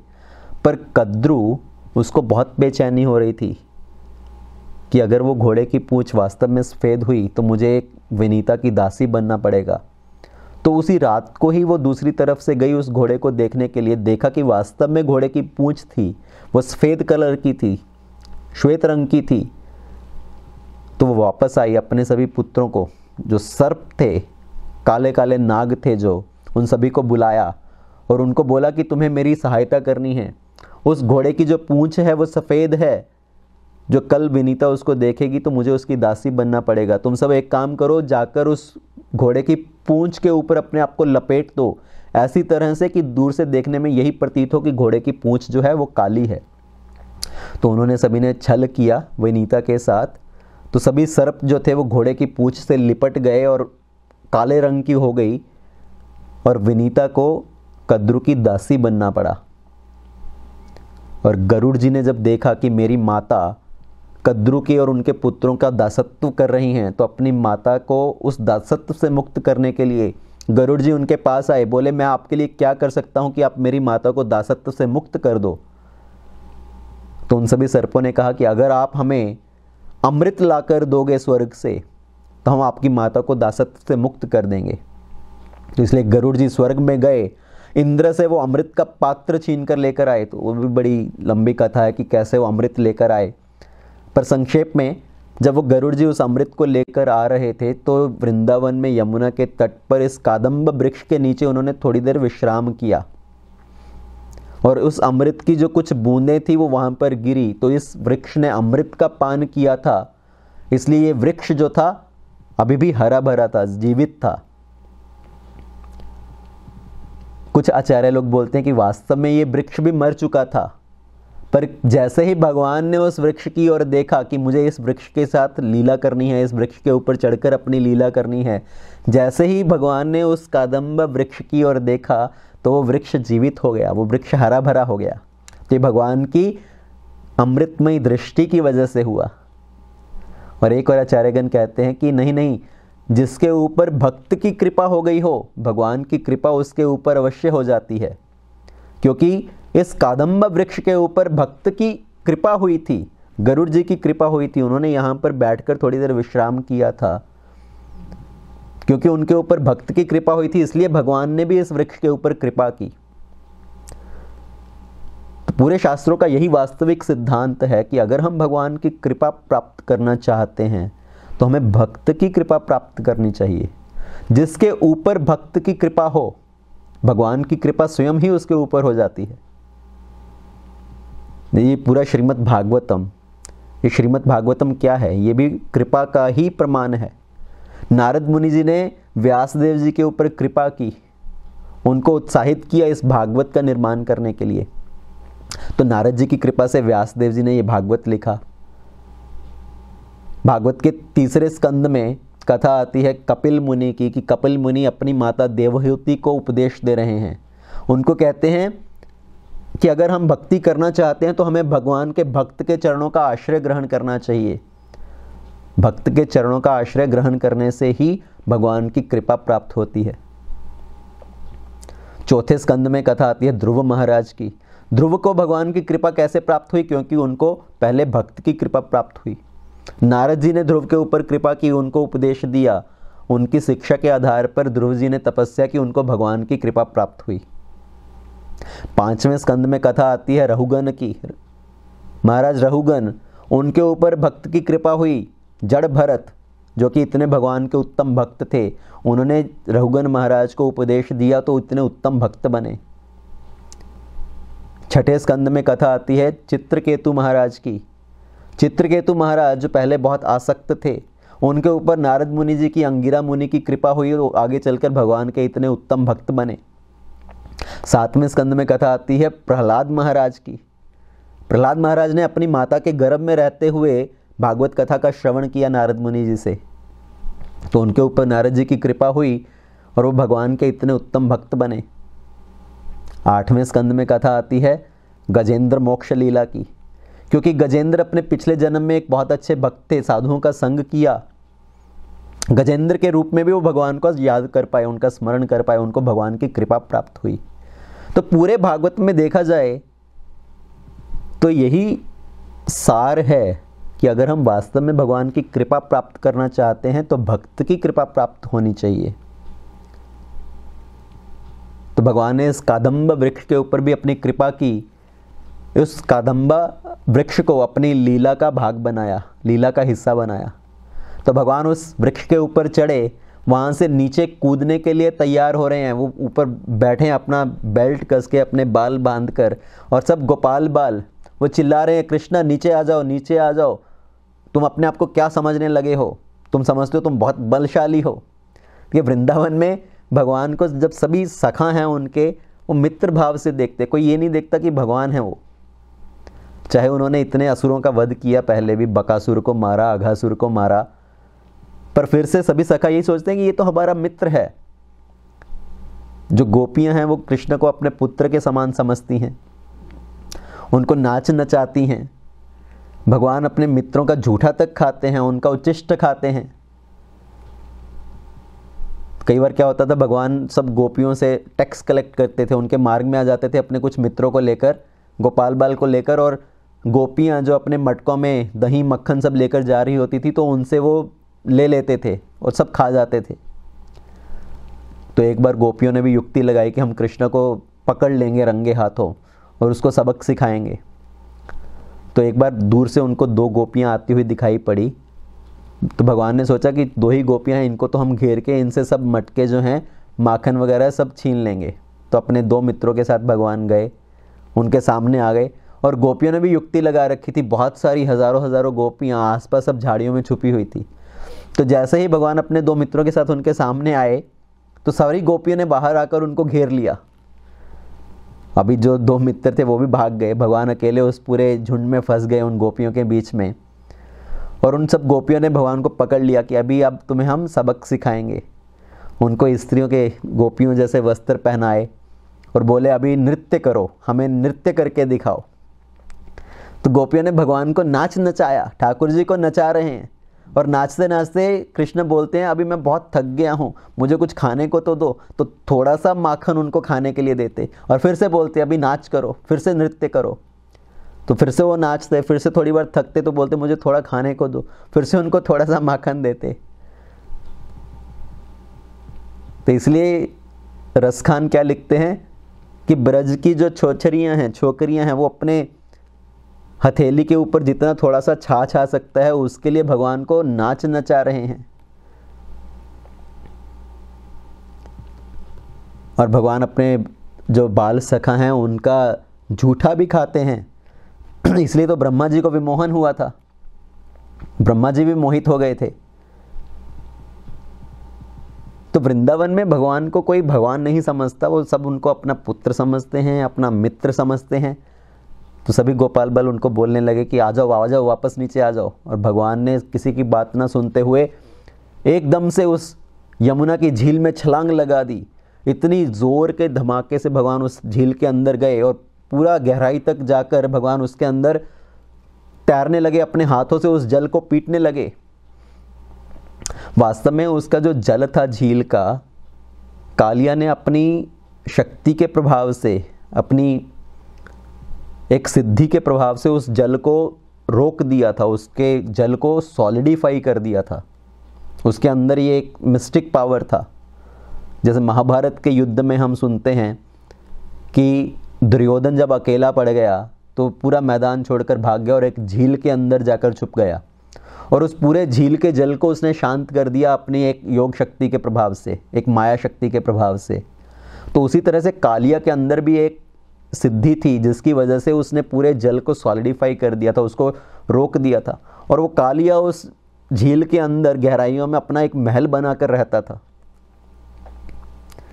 तो भगवान उस झील के अंदर छलांग लगाकर बड़े जोर से उस झील के अंदर तैरने लगे, शोर करने लगे, जैसे एक बालक किसी स्विमिंग पूल में छलांग लगाता है, उसके अंदर छप छप करने लगे, तैरने लगे। तो कालिया ने जब ये आवाज़ें सुनी कि कोई मेरे क्षेत्र में प्रवेश कर चुका है, कोई बहुत शोर कर रहा है, तो कालिया निकलकर बाहर आया बड़े क्रोध से फुंफकारता हुआ, और देखा कि ये छोटा सा बालक मेरे झील में घुसकर यहाँ पर इतना शोर कर रहा है। तो कालिया बड़ी तीव्रता से भगवान की ओर आगे बढ़ा। एक कालिया ने भगवान का दर्शन किया, तो क्या भगवान का दर्शन करके कालिया का मन परिवर्तित नहीं हुआ? क्योंकि हम जानते हैं कि कोई भी भगवान का एक बार दर्शन करता है तो उसके हृदय में परिवर्तन आता है, उसको भगवान के प्रति भक्ति भाव उत्पन्न होता है। तो क्या कालिया भगवान का भक्त नहीं बना? तो आचार्यगण कहते हैं कि हाँ, कृष्ण को देखते ही कालिया के हृदय में परिवर्तन आया, उसके अंदर भक्ति भाव उत्पन्न हुआ। पर क्योंकि भगवान को अपनी लीला करनी थी तो कालिया भगवान की लीला में सहायता कर रहा है, और कालिया भगवान का भक्त बना तो भगवान को कुछ अर्पित करना चाहता है, तो सोच रहा है कि मैं क्या दूं उनको, मेरे पास क्या है, मेरे पास तो मेरा ये शरीर है, तो मैं यही शरीर से जाकर भगवान को आलिंगन कर लेता हूं, मैं भगवान को चुंबन करता हूं। तो कालिया भगवान की ओर आगे बढ़ा और उसको डंस मारा, एक तरह से जैसे उनको चुंबन कर रहा, उनको अपने सब बाजों में लपेट लिया। तो ये आंतरिक दृष्टि से लीला हो सकती है। बाहरी दृष्टि से भी क्या हो रहा है कि कालिया ने भगवान को जाकर डंक मारा, उनको कसकर अपने सब जो फन थे उसमें लपेट लिया, और जैसे ही डंस मारा तो भगवान क्या हुए, मूर्छा में चले गए। भगवान अभी नाटक कर रहे हैं कि वो जैसे बेहोश हो गए कालिया के डंक मारने से। आचार्यगण क्या कहते हैं कि किसी ने भी भगवान का दर्शन किया हो तो उनके अंदर अवश्य ही भगवान के प्रति भक्ति भाव उत्पन्न होता है। इसी सिद्धांत को लेकर प्रभुपाद जी क्या कहते हैं, भक्तों को कहते हैं कि आपको जाकर पुस्तक वितरण करना चाहिए, आप ये कृष्णा बुक लोगों को दिखाओ, कृष्णा बुक का वितरण करो, भगवत गीता का वितरण करो। अगर कोई लेना नहीं भी चाहता तो आप उनके हाथ में एक बार पुस्तक पकड़ा दो, उनको बोलो आप इसको देखिए एक बार, बाद में आपको नहीं भी लेना तो मत लीजिए, पर इसको एक बार देखिए। क्योंकि वो व्यक्ति उस पुस्तक को अपने हाथ में लेकर देखेगा, उसके पन्ने पलटेगा, तो क्या होगा, उसमें भगवान का कुछ सुंदर पेंटिंग दिखाई पड़ेगा, उनको भगवान के मुख का दर्शन होगा। वो इस बुक को अपने हाथ में लेकर पढ़े देखेगा, उसका नाम पढ़ेगा, बुक का क्या नाम है इस पुस्तक का, अच्छा कृष्णा बुक। तो भगवान का नाम लेगा अपनी जिह्वा से, भगवान के किसी चित्र को, पेंटिंग को देखेगा, तो उससे ही उसकी जो भक्ति है वो आरंभ हो जाएगी, और एक ना एक दिन जाके वो भगवान का भक्त बनेगा। तो चाहे वो बाद में पुस्तक ना ले, वापस उस दे दे उसको, कोई बात नहीं, पर आप जाओ इस तरह से पुस्तक वितरण करो, दूसरों को पुस्तकें दिखाओ।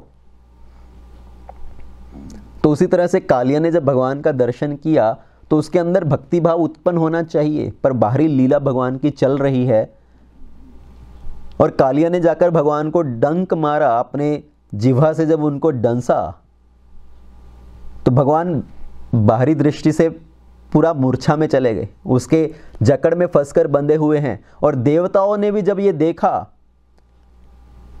तो सभी देवताओं को बहुत रोना आने लगा। सभी जो गोपाल बाल हैं, सभी गाय हैं, वो रोने लगे, रुदन करने लगे। बहुत सारे गोपाल बाल और गाय तो बेहोश होकर गिर पड़े, और जो वत्स खड़े होकर उनकी आंखों से आंसू टपक रहे हैं, जड़बस्त होकर खड़े हैं कि ये क्या हुआ, कृष्ण को क्या हुआ। क्या कृष्ण कालिया के डंक से जाने से मर गए हैं? सभी देवता लोग भी रोने लगे, रुदन करने लगे। अभी देवताओं को क्या नहीं पता कि ये भगवान है और भगवान की लीला है, आगे चलकर क्या होने वाला है, कि भगवान उस कालिया को वहाँ से भगाने वाले हैं।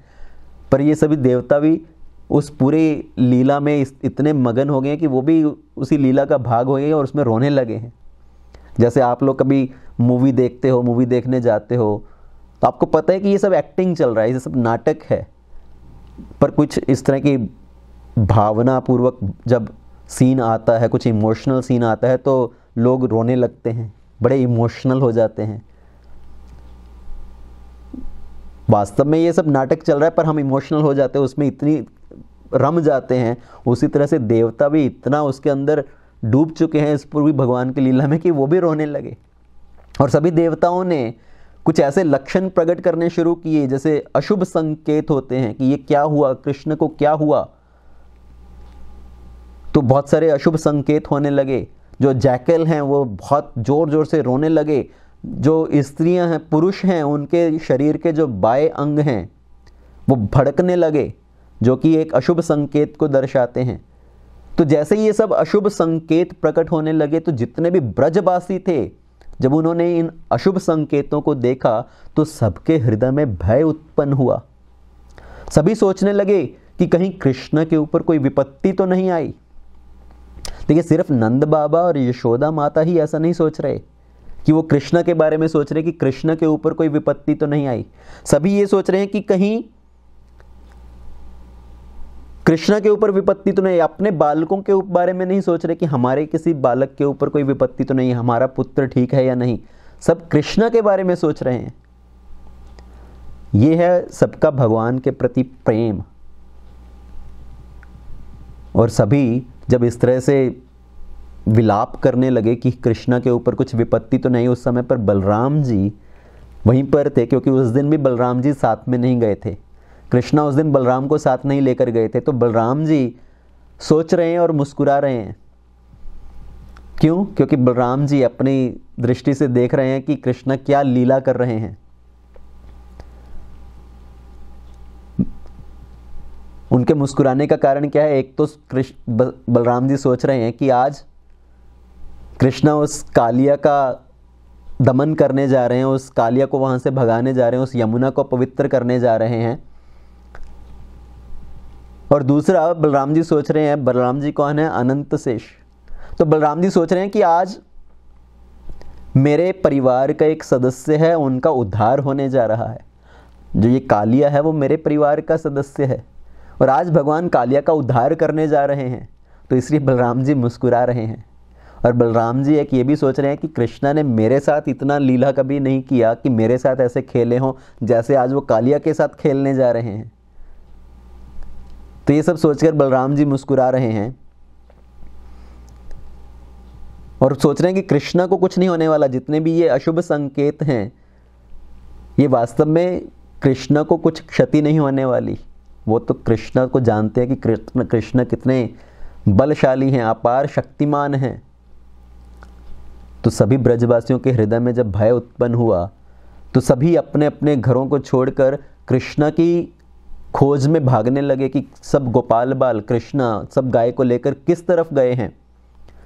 क्योंकि 12 वन प्रदेश हैं, कृष्णा किसी भी वन प्रदेश में हो सकता है गए हों, किसी भी वन में गए हों गैया चराने के लिए। तो वो किस तरफ गए हैं उनको ये कैसे पता चलेगा। तो सभी भगवान के चरण चिन्ह को देखते हुए उनको ढूंढते ढूंढते आगे बढ़ने लगे। तो चरण चिन्ह को देखते हुए कैसे जा सकते हैं? वहां पर तो अन्य गोपाल बाल उनके चरण चिन्ह भी होंगे, बहुत सारी गाय हैं उनके चरण चिन्ह भी होंगे। तो कैसे पता चलेगा कि किसके चरण चिन्ह हैं जिसको देखते हुए वो आगे बढ़ रहे हैं। इसलिए सुखदेव गोस्वामी जी कहते हैं कि कृष्ण के जो चरण हैं, कृष्ण के चरण में कुछ विशेष चिन्ह हैं और उन चिन्ह को देखते हुए वो आगे बढ़ते हुए जा रहे हैं। उन जहां पर वो चरण चिन्ह जा रहे हैं जिस दिशा में, तो ये सभी ब्रजवासी भी उसी दिशा में बढ़ते हुए जा रहे हैं। तो भगवान के चरणों में किस तरह के चिन्ह हैं? तो यहां पर वर्णन आता है कि भगवान के जो दाएं चरण हैं और बाएं चरण हैं, दोनों में कुछ चिन्ह हैं, विशेष चिन्ह। जो भगवान का दायां पैर है उसके अंदर कौन कौन से चिन्ह हैं, उसके ऊपर हमें ध्यान करना चाहिए, उसके ऊपर मेडिटेट करना चाहिए। क्योंकि जब हम भगवान के चरणों के ऊपर ध्यान करते हैं तब हमें भगवान की कृपा प्राप्त होती है। जब हम भगवान के चरणों का आश्रय लेते हैं तब हमें भगवान की कृपा प्राप्त होती है। तो भगवान के दाएं चरण में कौन कौन से चिन्ह हैं? पहले है कमल का चिन्ह। कमल का चिन्ह किसे दर्शाता है? कमल ये लक्ष्मी जी का भी चिन्ह है, लक्ष्मी जी की निशानी है। तो भगवान के चरण में कमल का चिन्ह क्या दर्शाता है कि जिसने भी भगवान के चरण का आश्रय लिया है उसको लक्ष्मी जी की भी कृपा प्राप्त होती है। और कमल और क्या दर्शाता है? कमल का पुष्प जो है बहुत ही कोमल होता है, सॉफ्ट। तो भगवान के जो चरण हैं वो भी कमल के पुष्प की तरह बहुत ही कोमल हैं। कमल का पुष्प इस संसार में अगर हम किसी सुंदर वस्तु को तुलना करना चाहते हैं तो उसकी कमल के साथ तुलना की जाती है कि कमल का पुष्प बहुत ही सुंदर और कोमल है।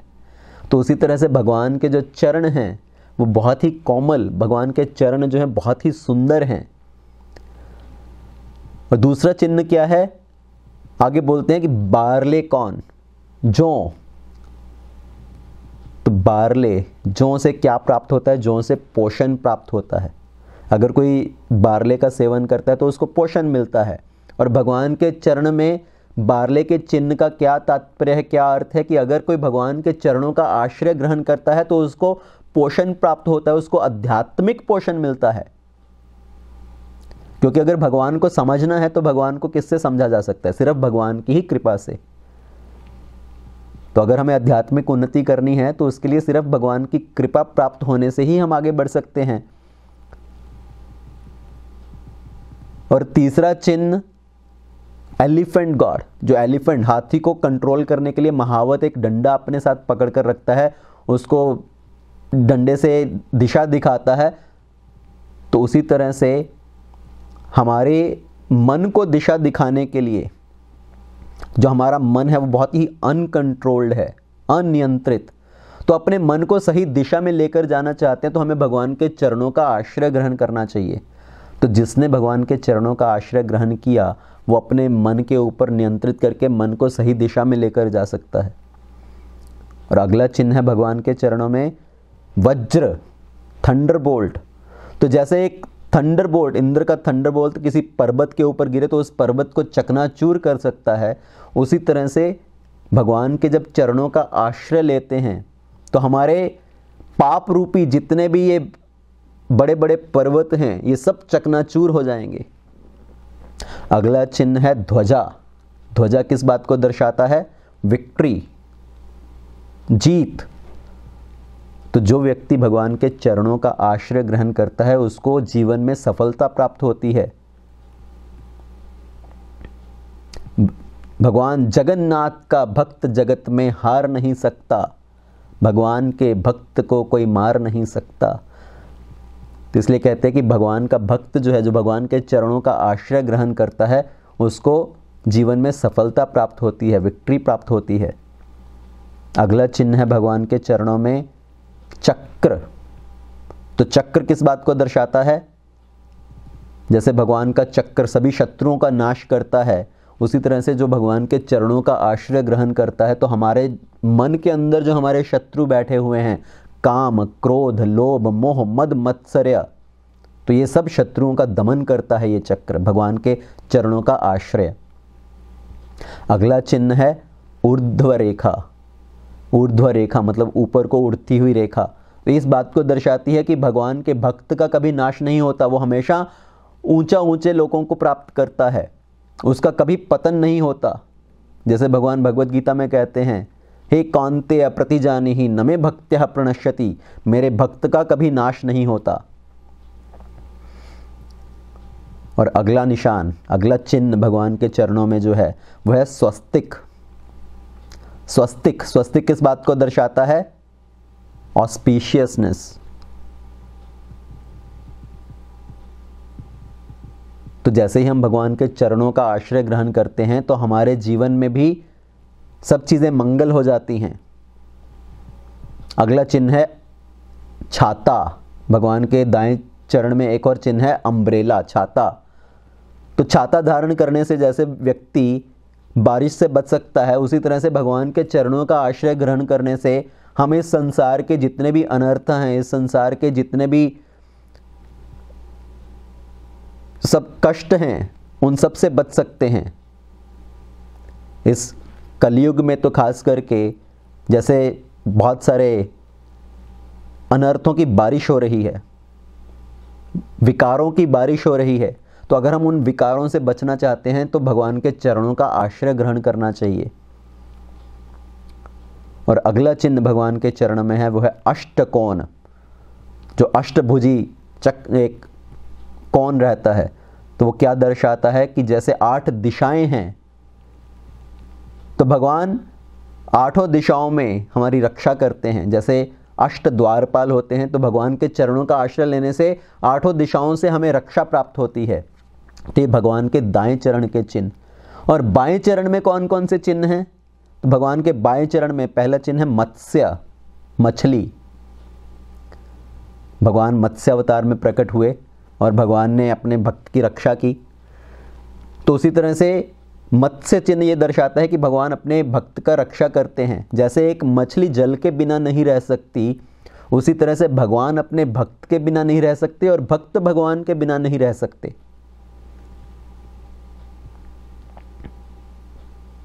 अगला चिन्ह है त्रिकोण, एक ट्राइंगल। इस ट्राइंगल का तात्पर्य क्या है कि ब्रह्मा, विष्णु, महेश ये भी भगवान के चरणों का आश्रय ग्रहण करते हैं।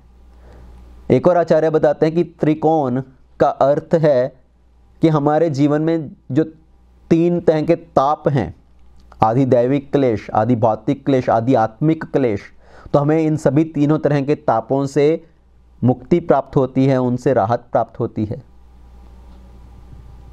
अगला चिन्ह भगवान के चरणों में आधा चंद्र। आधा चंद्र दर्शाता है कि जैसे शिवजी जिन्होंने अपने सर पर आधे चंद्र को धारण किया है, वो भी भगवान के चरणों का आश्रय ग्रहण कर रहे हैं। और चंद्रमा शीतलता प्रदान करता है, तो इसलिए जो भक्त भगवान के चरणों का आश्रय ग्रहण करते हैं उनके जीवन में शीतलता आती है, उनके जीवन से जो क्लेश हैं वो सब दूर चले जाते हैं। अगला चिन्ह भगवान के चरणों में पानी के घड़े। पानी के घड़े का क्या अर्थ है? क्योंकि भगवान के जो चरण हैं वो गंगा जी के स्तोत्र हैं, तो इसलिए जो पानी के घड़े हैं वो इस बात को दर्शाते हैं। और जिसके जीवन में भगवान की भक्ति है, जिसने अपने जीवन में भगवान के चरणों का आश्रय ग्रहण किया है, जिसका हृदय इस तरह से भगवान के भक्ति रूपी जल से भीगा हुआ है, उसको कभी भी कोई विपत्ति नहीं आ सकती। अगला चिन्ह है गोष्ठपद। जो बछड़ा होता है उसके चरण चिन्ह, उसके हूफ प्रिंट, तो वो किस बात को दर्शाता है कि ये जो भौतिक संसार है ये भी एक सागर के समान है, पर जो भक्त जो भगवान के चरणों का आश्रय ग्रहण करता है वो उस संसार को इतनी आसानी से पार कर जाता है जैसे कि एक बछड़े के चरण चिन्ह में जितना पानी हो उसको बड़ी सहजता से कोई लांघ सकता है, उतनी ही सहजता से व्यक्ति इस संसार को पार कर सकता है जिसने भगवान के चरणों का आश्रय ग्रहण किया है। तो ये घोषपद। और अगला चिन्ह है धनुष, बिना प्रत्यंचा चढ़ा हुआ धनुष। बिना प्रत्यंचा चढ़ा हुआ धनुष क्या है कि भगवान अपने भक्त के जीवन से सभी जो वरीज हैं उनको दूर करते हैं। जैसे भगवान अपनी प्रत्यंचा खींचते हैं तो भक्तों के उनके शत्रुओं के हृदय में भय उत्पन्न होता है, पर बिना प्रत्यंचा का धनुष इस बात को दर्शाता है कि भगवान अपने भक्तों के हृदय से सभी भय को दूर करते हैं, सभी जो चिंताएं हैं उनको दूर करते हैं। अगला चिन्ह है स्काई, अंबर, जो इस बात को दर्शाता है कि जैसे स्काई अनलिमिटेड है, आकाश अनलिमिटेड है, उसी तरह से भगवान भी अनलिमिटेड हैं। अगला चिन्ह है शंख। शंख बजाने से क्या होता है, जितनी भी नेगेटिव एनर्जी है वो सब नेगेटिव एनर्जी दूर होती है और पवित्रता आती है, ऑस्पिशियसनेस आती है। तो उसी तरह से भक्त जब भगवान के चरणों का आश्रय ग्रहण करता है तो उनके जीवन में ऑस्पिशियसनेस आती है, उनकी जो सब नेगेटिव एनर्जी है वो सब दूर भाग जाती है, जितनी भी नकारात्मक ऊर्जा है वो सब दूर जाती है। तो इस तरह से भगवान के चरणों में ये अलग अलग चिन्ह हैं और हमें भगवान के चरणों के ऊपर ध्यान करना चाहिए, एक एक चिन्ह के बारे में ध्यान करना चाहिए। भगवान के दाएं पैर में कौन कौन से चिन्ह हैं, भगवान के बाएं पैर में कौन कौन से चिन्ह हैं, और इस तरह से भगवान के चरणों का आश्रय ग्रहण करना चाहिए। इसलिए हम बोलते हैं कि जब हम भगवान के विग्रह का दर्शन करते हैं तो कैसे दर्शन करना चाहिए, हमें भगवान के चरणों से शुरू करना चाहिए। तो पहले भगवान के चरण का दर्शन करते हुए फिर जंघा का, फिर कमर का, फिर छाती का, फिर भगवान के मुखमंडल का दर्शन करना चाहिए। पर कई बार क्या होता है, लोग सीधा सिर्फ जाकर भगवान के मुख का दर्शन करते हैं, उनके चरणों की ओर नहीं देखते। तो जो सही ढंग है भगवान का दर्शन करने का, उनके चरणों से शुरू करके धीरे धीरे ऊपर की ओर जाना। तो जितने भी ब्रजवासी हैं भगवान के चरण चिन्ह, कृष्ण के चरण चिन्ह को देखते हुए आगे बढ़ रहे हैं। तो कई कह सकते हैं कि ठीक है, उनके चरण चिन्ह उनमें जिसमें स्पेशल निशान हैं, पर अभी भी वो चरण चिन्ह क्या वहाँ पर बचे होंगे? इतने घंटे बीत चुके हैं और भगवान अकेले नहीं जाते कि उनके चरण चिन्ह साफ साफ दिखाई पड़ रहे होंगे। उनके साथ इतने और भी गोपाल बाल हैं, इतने और गायें थी, तो उनके चरण चिन्ह मिटे नहीं होंगे क्या? किसी और के चरण चिन्ह उनके ऊपर नहीं पड़े होंगे? वास्तव में क्या होता है कि जितने भी गोपाल बाल हैं, जितने भी गैया हैं, उनको कृष्ण इतने प्रिय हैं, कृष्ण की हर वस्तु उनको प्रिय है। तो कोई भी कृष्ण के चरण चिन्ह के ऊपर अपने पैर नहीं डालता। सभी इतना सावधानी से चलते हैं कि कृष्ण के पैर के ऊपर किसी और का पैर नहीं पड़ेगा। तो उनके हर चीज़ को इतना संभाल कर रखते हैं। जैसे संसार में भी आप लोग देखो, अगर किसी को कोई फिल्म स्टार, कोई स्पोर्ट्स स्टार कोई बहुत प्रिय है, जो उनके किसी स्पोर्ट पर्सन के या किसी फिल्म स्टार के फ़ैन हो, तो क्या है, उनकी इस्तेमाल की हुई वस्तुएं जो हैं उनको कलेक्ट करना चाहते हैं। अगर कोई किसी फिल्म अभिनेता का बहुत बड़ा फ़ैन है तो उनकी कोई टी शर्ट, उनका इवन यूज़ किया हुआ टॉवल, नैपकिन, कोई हैंकी, उनको कलेक्ट करना चाहते हैं। बहुत बहुत पैसे देकर भी उनको खरीदना चाहते हैं कई बार। तो उसी तरह से जितने भी ये ब्रजवासी हैं, गोपाल बाल हैं, उनको भगवान की हर चीज़ बहुत प्रिय है। तो कोई भी भगवान के चरण के ऊपर अपने चरण नहीं डालता। तो सभी गोपाल बाल और सभी ब्रजवासी, नंद महाराज, यशोदा मैया और बाकी सब ब्रजवासी कृष्ण को ढूंढते ढूंढते उस यमुना के तट पर आए जहाँ पर कृष्ण ने नदी के अंदर छलांग लगाई थी, और देखा कृष्ण कालिया के कैद में है, उसके फनों के अंदर लपटा हुआ है और कृष्ण स्तब्ध है, बेहोशी अवस्था में है। तो सभी कृष्ण को इस अवस्था में देखकर उनको इतना भय उत्पन्न हुआ, इतना विलाप होने लगा। सभी रो रहे हैं, सभी सोच रहे हैं कि ये हुआ कैसे। बाकी सब गोपाल बाल भी वहां पर बेहोश अवस्था में पड़े हैं, पर कोई उनके बारे में नहीं सोच रहा। कोई अपने बाकी सब पुत्रों के बारे में, अपनी गैया के बारे में नहीं सोच रहे हैं सब कृष्ण के बारे में।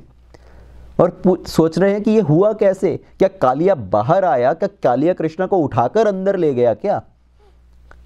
क्योंकि सभी को इस बात के लिए बार बार सावधान किया जाता था कि उस झरने, उस झील की तरफ नहीं जाना जहां पर ये कालिया निवास करता है। तो सभी को जब इतनी बार चेतावनी दी गई तो ये यहां पर आए क्यों? और क्या कालिया बाहर आकर कृष्ण को उठाकर अंदर ले गया क्या? तो ये हुआ कैसे? पर सभी लोग विलाप कर रहे हैं। उनको अपने पुत्रों की, अपनी गैया की चिंता नहीं है, क्योंकि उन्होंने अपना सब कुछ भगवान को अर्पण कर चुके हैं। इस संसार में लोगों को दो चीज़ों के प्रति बहुत आसक्ति होती है। एक तो अपना स्वयं का शरीर, और दूसरा इस शरीर से जो उत्पन्न हुए हैं उनके प्रति आसक्ति। तो स्वयं अपने शरीर के प्रति आसक्ति और अपने पुत्र, पति, पत्नी के प्रति आसक्ति। पर ये जो ब्रजवासी हैं, ये किस बात को दर्शा रहे हैं कि उनको अपने पुत्रों के प्रति कोई आसक्ति नहीं, उनकी ओर ध्यान न देकर वो कृष्ण के बारे में सोच रहे हैं, उनके लिए विलाप कर रहे हैं। और सभी यमुना के अंदर कूदकर कृष्ण के पास जाना चाहते हैं, कृष्ण को बचाने के लिए। तो सभी जैसे ही यमुना के अंदर जाने के लिए तत्पर हुए हैं, तो वो इस बात को भी दर्शा रहे हैं कि हमें अपने शरीर के प्रति भी कोई आसक्ति नहीं, हम अपने शरीर की भी चिंता नहीं करते। और उस समय पर जब सभी अंदर जाने के लिए इतना मचल रहे हैं कि अंदर कूद जाना चाहते हैं कृष्ण को बचाने के लिए, बलराम जी सभी को हौसला दे रहे हैं, रुको रुको, कुछ नहीं होगा, कृष्ण को कुछ नहीं होगा, कृष्ण अभी बाहर आ जाएगा। अभी बलराम जी अकेले, और ये इतने हजारों हजारों ब्रजवासी, तो बलराम जी अकेले सबको कैसे संभालेंगे? तो यहाँ पर कहते हैं बलराम जी ने भी अपने आप को ऐसे एक्सपैंड किया कि जितने ब्रजवासी हैं उतने रूपों में बलराम जी हो गए, और सभी को रोकने का प्रयत्न कर रहे हैं कि आगे मत जाइए आप। तो बलराम जी सभी को रोकने का प्रयत्न कर रहे हैं कि कृष्ण अभी आ जाएंगे, आप चिंता मत करो। और जितनी सब महिलाएं हैं, गोपियां हैं, वो यशोदा माता को सांत्वना दे रही हैं, स्वयं भी रो रही हैं और साथ में यशोदा माता को सांत्वना दे रही है, चिंता मत करो, कुछ नहीं होगा, कृष्ण आ जाएंगे। याद करो, कृष्ण 6 दिवस के थे तो वो राक्षसी आई थी, पर कृष्ण को कुछ नहीं हुआ। 3 महीने में एक इतना बड़ा छकटा कृष्ण के ऊपर गिर पड़ा था, कृष्ण को कुछ नहीं हुआ। 1 वर्ष की आयु में वो तरणाव्रत कृष्ण को उठाकर ऊपर ले गया, वो तूफान, और कृष्ण को कुछ नहीं हुआ। तो अभी भी कृष्ण को कुछ नहीं होगा। तो सभी इस तरह से कृष्ण कथा कर रहे हैं, यशोदा माता को सांत्वना दे रहे हैं, एक दूसरे को सांत्वना दे रहे हैं। और कृष्ण उस पूरी अवस्था में अपने आप को बेहोशी बाहर से ऐसे दिखा रहे हैं कि जैसे वो मूर्छित अवस्था में हैं। तो कृष्ण ये सब क्यों कर रहे हैं? वो इतना विलाप क्यों करवा रहे हैं ब्रजवासियों को? तो आचार्यगण कहते हैं कि भगवान उन सब ब्रजवासियों का प्रेम बढ़ाने के लिए, क्योंकि विप्रलंभा की अवस्था में जब कोई व्यक्ति दूसरे से दूर होता है तो उनका प्रेम उसके लिए बढ़ता है। तो भगवान सभी ब्रजवासियों का प्रेम बढ़ाने के लिए ये सब लीला कर रहे हैं, और साथ ही साथ भगवान उनके प्रेम की परीक्षा भी कर रहे हैं। देखिए, भगवान परीक्षा लेते हैं। जब भगवान ब्रजवासियों के प्रेम की परीक्षा ले रहे हैं तो हम क्या चीज़ हैं? भगवान हमारी परीक्षा लेंगे कि क्या हमें वास्तव में भगवान के प्रति प्रेम है या नहीं। और दूसरा कारण, एक और कारण क्या है? भगवान इतना समय, इतना विलंब क्यों कर रहे हैं अपनी आगे की लीला करने में? भगवान सोच रहे हैं कि पहले सभी ब्रजवासी यहाँ पर पहुँच जाएं, सभी को सूचना मिल जाए, राधा रानी भी यहाँ पर आ जाएं, वो भी देखें मुझे मेरी ये लीला करते हुए, तब मैं अपनी आगे की लीला करूं। तो सभी ने, जब पहले कुछ लोग आए, जाकर बाकी सब गांव के लोगों को सूचना दी। वृषभानु महाराज को ये सूचना मिली, कृष्णा, कालिया ने कृष्ण को अपने फनों में पकड़ लिया, कृष्ण ऐसे मूर्छित अवस्था में हैं। तो वृषभानु महाराज भी सबको लेकर दौड़ पड़े, और राधा रानी पूछ रही हैं क्या मैं भी चलूं? हाँ हाँ, आप भी चलो। तो सभी लोग वहां पर आए, क्योंकि अभी कृष्ण जब सब पहुंच गए हैं तब कृष्ण अपनी आगे की लीला करने जा रहे हैं। अभी कृष्ण को कालिया के ऊपर नृत्य करना है, पर कृष्ण चाहते हैं कि पहले पूरी ऑडियंस तो इकट्ठी हो जाए। एक बार कृष्ण नृत्य कर रहे थे। कृष्ण ने नृत्य किसने सोचा? जब कृष्ण अपना नृत्य दिखा रहे थे अपने सब गोपाल बालों को, पहले तो गोपाल बालों ने नाच के दिखाया, फिर कृष्ण और बलराम ने बोला अभी हम आपको नाच के दिखाते हैं। तो कृष्ण ने इतना सुंदर नृत्य किया, सभी ने पूछा आपने नृत्य कहाँ से सीखा? तो उन्होंने बोला मेरे गुरुजी हैं, तो मैं उनके सामने एक दिन नाच के दिखाऊंगा उनको, अपनी जो उनसे मैंने ट्रेनिंग ली है उस ट्रेनिंग का जो फाइनल एग्ज़ाम है वो भी तो देना है। तो कृष्ण आज अपनी लीला करने जा रहे हैं। तो कृष्ण ने जब देखा कि हाँ अभी सब पहुंच चुके हैं, अभी मुझे अपनी आगे की लीला करनी चाहिए, सभी इतना विलाप कर रहे हैं, अभी बहुत हो गया, अगर और मैंने विलंब किया तो ये सभी लोग अपना प्राण त्याग देंगे। तो फिर भगवान ने अपनी आगे की लीला आरंभ की। तो कालिया के फनों में पकड़े पकड़े अभी भगवान ने अपने आप को बढ़ाना शुरू किया, अपने आप को एक्सपैंड करना शुरू किया। और कालिया के जो फन थे उनके अंदर इतना तीव्र जोर पड़ रहा था कि वो उनको पकड़ कर नहीं रख सका, और भगवान उनके फनों से छूटकर बाहर निकले और कालिया के इर्द गिर्द पूरे जोर जोर से घूमने लगे। तो कालिया अपना सिर से कभी इधर देखता है, कभी उधर, कभी इधर, कभी उधर, अपने फनों से भगवान को पकड़ने का प्रयत्न कर रहा है। तो इस तरह से कालिया के इर्द गिर्द इतने जोर से भगवान चक्कर लगा रहे हैं कि कालिया का सर चकराने लगा, कालिया थक गया। और अब भगवान ने कालिया के एक सर के ऊपर कूदकर अपना नृत्य शुरू किया। और क्योंकि सब गोपियां वहां पर हैं तो आंतरिक रूप से भगवान ने सब गोपियों को अपने साथ ले लिया, कालिया के फन के ऊपर, कालिया के सर के ऊपर। बाहरी दृष्टि से ये सब दिखाई नहीं पड़ रहा सबको, पर भगवान अपनी जो लीला कर रहे हैं वो क्या है? तो बहुत सारे आचार्य इस बारे में लिखते हैं कि भगवान की जो प्रथम रासलीला है वो वास्तव में कालिया के सर पर हुई। तो भगवान ने सभी गोपियों को अपने साथ ले लिया कालिया के सर पर और उसके सर के ऊपर नृत्य कर रहे हैं।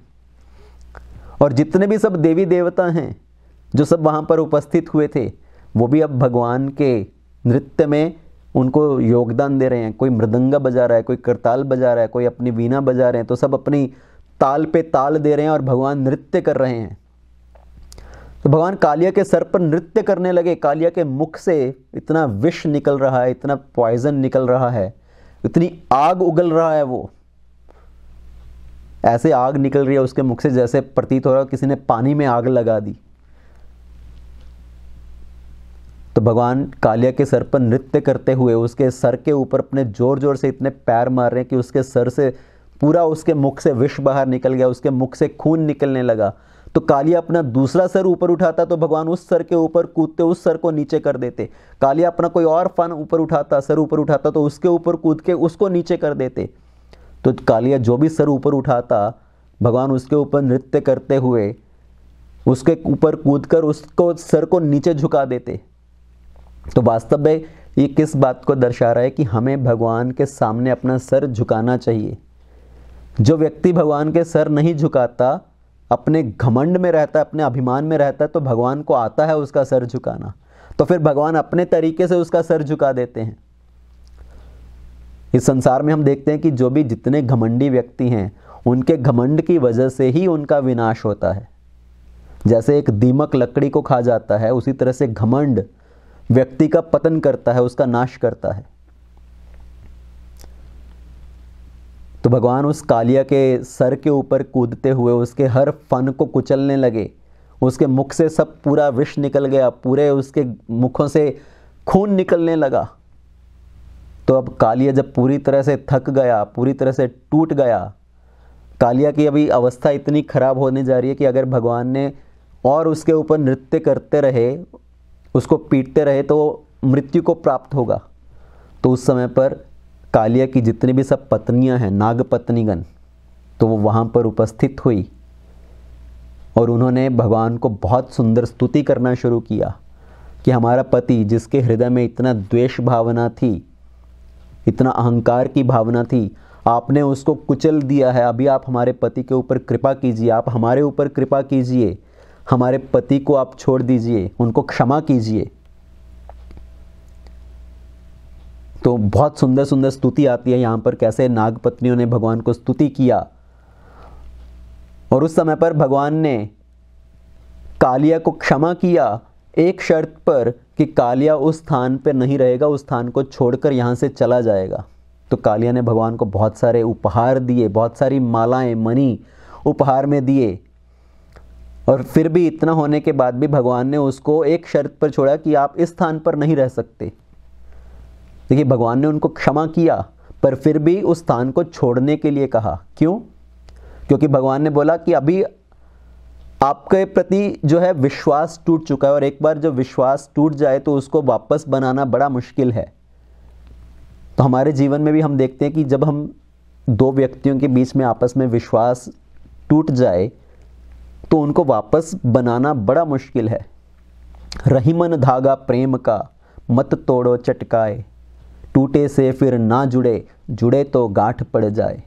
तो इसलिए हमें अपना जो विश्वास संबंध है उसको बड़े संभाल कर रखना चाहिए, उसको तोड़ना नहीं चाहिए। तो ब्रजवासियों का कालिया के प्रति जो विश्वास है वो टूट चुका है, अभी उसको वहाँ पर रहने नहीं दे सकते। इसलिए भगवान ने बोला कि आप इस स्थान को छोड़कर जाइए, आप वापस अपने उसी स्थान पर जाइए यहाँ से आए थे, रमणिका द्वीप में।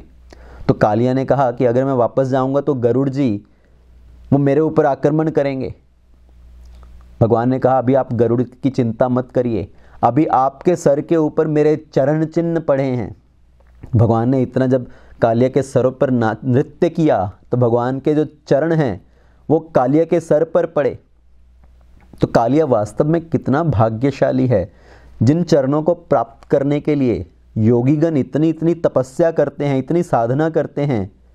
लक्ष्मी जी जिन चरणों की हमेशा सेवा करती हैं, कालिया के सर पर भगवान ने वो चरण दिए।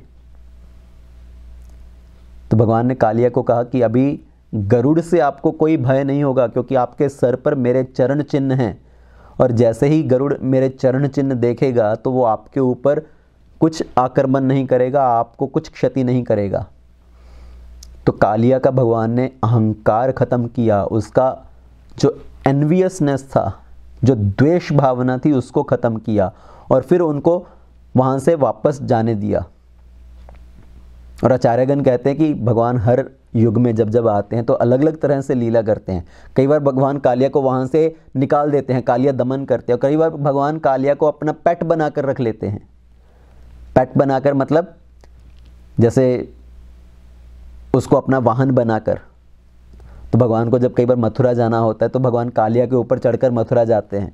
जैसे कोई लोग अपना पानी के अंदर मोटर बाइक चलाते हैं, वो बोट बाइक होती है जो, तो उस तरह से भगवान कालिया के ऊपर चढ़कर मथुरा पर जाते हैं। तो इस तरह से भगवान ने कालिया का दमन किया। श्री कृष्णचंद्र भगवान की जय।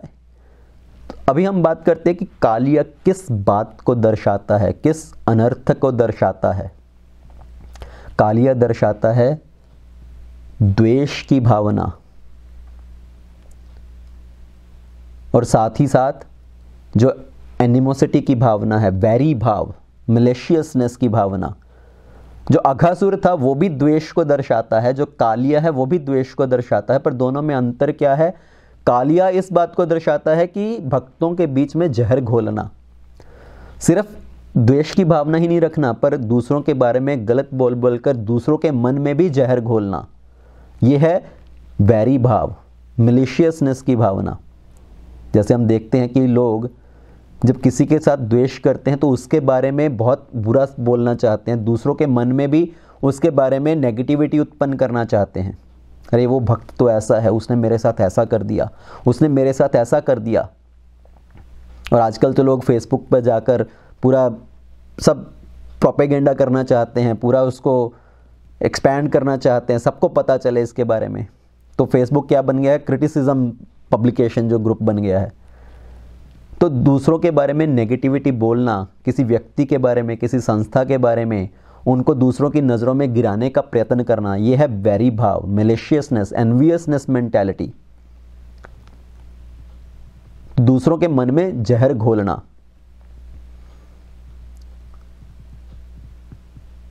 जैसे चैतन्य चरितामृत में कथा आती है, एक भक्त थे जिनका पूरा काम ही क्या था?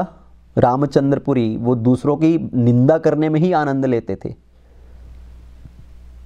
तो कृष्णदास कविराज गोस्वामी क्या कहते हैं कि वो दूसरों की निंदा करने में निष्ठा के स्तर पर थे। इतना उनका रुचि थी निंदा करने में, हर भक्तों की हर समय निंदा करते, दूसरों के सामने दूसरे भक्तों की निंदा करते, स्वयं भक्तों को अपने पास बुलाते भोजन के लिए, फिर उनको भोजन कराते। पहले तो ज़बरदस्ती उनको बहुत बहुत खिलाते, और खाओ, आप और लीजिए, आप और लीजिए। और फिर जब वो भक्त खा चुकते तो उनको क्या बोलते? अरे आप बाहर से तो वैरागी होने का ढोंग कर रहे हैं, पर इतनी इतनी आपको आसक्ति है भोजन के प्रति, इतना इतना आप खाते हो, कहाँ से आप वैरागी हो? तो फिर दूसरे भक्तों की निंदा करते। यहाँ तक कि वो चैतन्य महाप्रभु जी की भी निंदा करने लगे कि ये तो बाहर से सब ढोंग कर रहे हैं, उनको तो मीठा खाने में इतना आनंद आता है, इतना इतना खाने में आनंद आता है, तो ये बाहर से नाम जप करने का, वैरागी होने का ढोंग कर रहे हैं। तो दूसरों के प्रति इतनी ईर्ष्या भाव थी, इतना द्वेष भाव था, यहाँ तक कि वो अपने गुरु के पास गए। गुरु के पास जाकर क्या करते हैं? क्योंकि उनके दूसरों की निंदा करने का इतना उनके अंदर निष्ठा है कि सभी भक्तों के प्रति अपराध करने लगते हैं, वैष्णव अपराध। तो अपने गुरु के पास गए। उनके गुरु माधवेंद्रपुरी जी, जो कि बहुत ही वृद्ध अवस्था में हैं, मृत्यु के निकट हैं। तो उस समय पर माधवेंद्रपुरी जी बड़ी व्यथा में थे कि मुझे कब कृष्ण के दर्शन होंगे, कब कृष्ण के दर्शन होंगे। तो इस तरह से विलाप करते थे। तो ये रामचंद्रपुरी उनके पास गए और उनको शिक्षा देने लगे, गुरुदेव आप इस तरह से क्यों विलाप कर रहे हैं? क्या आपको भगवत गीता का ये श्लोका नहीं पता? ब्रह्मभूत प्रसन्नात्मा न शोचती न कांक्षति, तो आप सिर्फ ब्राह्मण पे ध्यान लगाइए, आप सब इस तरह से विलाप मत कीजिए, इस तरह से शोक मत कीजिए। तो माधवेंद्रपुरी ने बोला इसको यहाँ से बाहर निकालो, इसका मुख देखकर मरूंगा तो मैं अवश्य नरक में जाऊंगा। तो कुछ लोगों की इस तरह की प्रवृत्ति होती है कि उनको दूसरों की निंदा करने में बहुत आनंद आता है। तो ये कालिया उस द्वेष भावना को दर्शाता है, उस वैरी भाव को दर्शाता है। तो उस वैरी भाव से हम कैसे मुक्त हो सकते हैं, द्वेष भाव से कैसे मुक्त हो सकते हैं? जब हम भगवान के चरणों का आश्रय ग्रहण करें, जब हम भगवान की बड़े प्रसन्नता पूर्वक कथा श्रवण करें, और एक और उसका जो सॉल्यूशन है वो है कि हम दूसरे भक्तों की प्रशंसा करें, दूसरे भक्तों को ग्लोरीफाई करें। जब हम दूसरों की ग्लोरिफिकेशन करते हैं, जब हम दूसरे को स्तुति करते हैं, तो हमारे अंदर से जो ईर्ष्या भाव है वो खत्म होता है। तो इस तरह से भगवान ने कालिया का दमन किया, जो कि ईर्ष्या भाव को दर्शाता है, और हमें अपने जीवन से भी इस कालिया का दमन करना चाहिए। भगवान के बहुत सारे अलग अलग रूप हैं। भगवान वृंदावन में रहते हैं तो भगवान की वृंदावन लीला है, भगवान मथुरा में रहते हैं तो मथुरा लीला है, भगवान द्वारिका में रहते हैं तो उनका एक अलग रूप है, द्वारिका लीला है। तो आपको भगवान का कौन सा रूप, भगवान की कौन सी लीला प्रिय है? उसी तरह से भगवान राम जब अयोध्या में हैं तो वो दशरथ नंदन राम हैं। भगवान जब दंडकारण्य में हैं तो वो उनकी एक अलग लीला है, उनका एक अलग भाव है। जब पंचवटी में है तो उनका एक अलग भाव है, और जब भगवान लंका में जाते हैं तो उनका एक अलग रूप, अलग भाव है। रणरंग धीरम, तो एक योद्धा की तरह लंका में जाते हैं। तो अगर एक भक्त से पूछा जाए कि आपको भगवान का कौन सा रूप, कौन सा भाव प्रिय है, तो एक भक्त कहता है कि मुझे तो भगवान का जो लंका गए, जो राम लंका गए, मुझे तो वो वाला रूप प्रिय है, वो भाव प्रिय है। भगवान जब वृंदावन में रहे, वृंदावन वाला भाव प्रिय है। क्यों? क्योंकि जब भगवान अयोध्या में थे, दशरथ नंदन थे, तो दशरथ महाराज को तो भगवान को प्राप्त करने के लिए बहुत तपस्या करनी पड़ी। उन्होंने तो भगवान को प्राप्त करने के लिए अपने पुत्र रूप में आश्रम में एक यज्ञ किया, तब जाकर भगवान उनको प्राप्त हुए। दंडकारण्य में जब भगवान रहे तो इतने सब जो योगी थे, तपस्वी थे, उन्होंने इतने सालों तक तपस्या की थी, भगवान को देखने की उनकी इच्छा थी, तब जाकर भगवान ने उनकी तपस्या का फल दिया। पर लंका में भगवान गए बिन बुलाए। रावण ने तो भगवान को आमंत्रण भी नहीं दिया था कि मेरे पास आओ, तो भगवान बिन बुलाए रावण के पास गए, उसका उद्धार किया। तो मुझे तो वो राम, वो वाला भाव भगवान का प्रिय है कि भगवान बिन बुलाए उस लंका में गए। और ऐसे ही जब भगवान वृंदावन में रहते तो बिन बुलाए गोपियों के घर पर जाते हैं माखन चोरी करने के लिए। तो उसी तरह से जो मेरा हृदय है वो भी एक लंका के समान है, जिसके अंदर बहुत सारे रावण विराजमान हैं, ये कालिया विराजमान है। उस कालिया दाह में भी जब भगवान ने कूदा तो वो भी भगवान बिना आमंत्रण के गए। कालिया ने तो उनको आमंत्रण नहीं दिया था कि आप मेरी दाह में कूदो, मेरे घर पर आओ। तो भगवान बिना आमंत्रण दिए कालिया दाह में कूदे, कालिया हृदय में कूदे। और जो हमारा हृदय है वो भी ये कालिया हृदय के समान है, कालिया दाह के समान है। इसके अंदर ये कालिया निवास करता है, और भगवान मेरे इस हृदय के अंदर प्रवेश करें और इस कालिया का दमन करें। भगवान मेरे इस लंका रूपी हृदय में प्रवेश करें और इस रावण का दमन करें। तो इसलिए हमें बड़े प्रेम पूर्वक भगवान की इन कथाओं का श्रवण करना चाहिए, भगवान को आमंत्रण देना चाहिए। अगर भगवान बिन बुलाए उनके पास जाकर उनका उद्धार कर सकते हैं, तो भक्त तो निरंतर भगवान को बुला रहा है, तो अवश्य ही भगवान एक दिन हमारे हृदय में आएंगे, हमारा हृदय को शुद्ध करेंगे, हमारे हृदय को पवित्र करेंगे। तो इसलिए भगवान के नाम का जप करना, भगवान की कथा का श्रवण करना, यही एक माध्यम है भगवान को प्रसन्न करने के लिए। नवदा भक्ति का जो पहला अंग है वो है श्रवणम। श्रवणम कीर्तनम विष्णु स्मरणम, भगवान की कथा का श्रवण करना और भगवान के नाम का कीर्तन करना। हरे कृष्णा कृष्ण कृष्ण हरे हरे, हरे राम राम राम हरे हरे। श्री कृष्णचंद्र भगवान की जय, ग्रंथराज भागवतम की जय, श्रील प्रभुपाद की जय।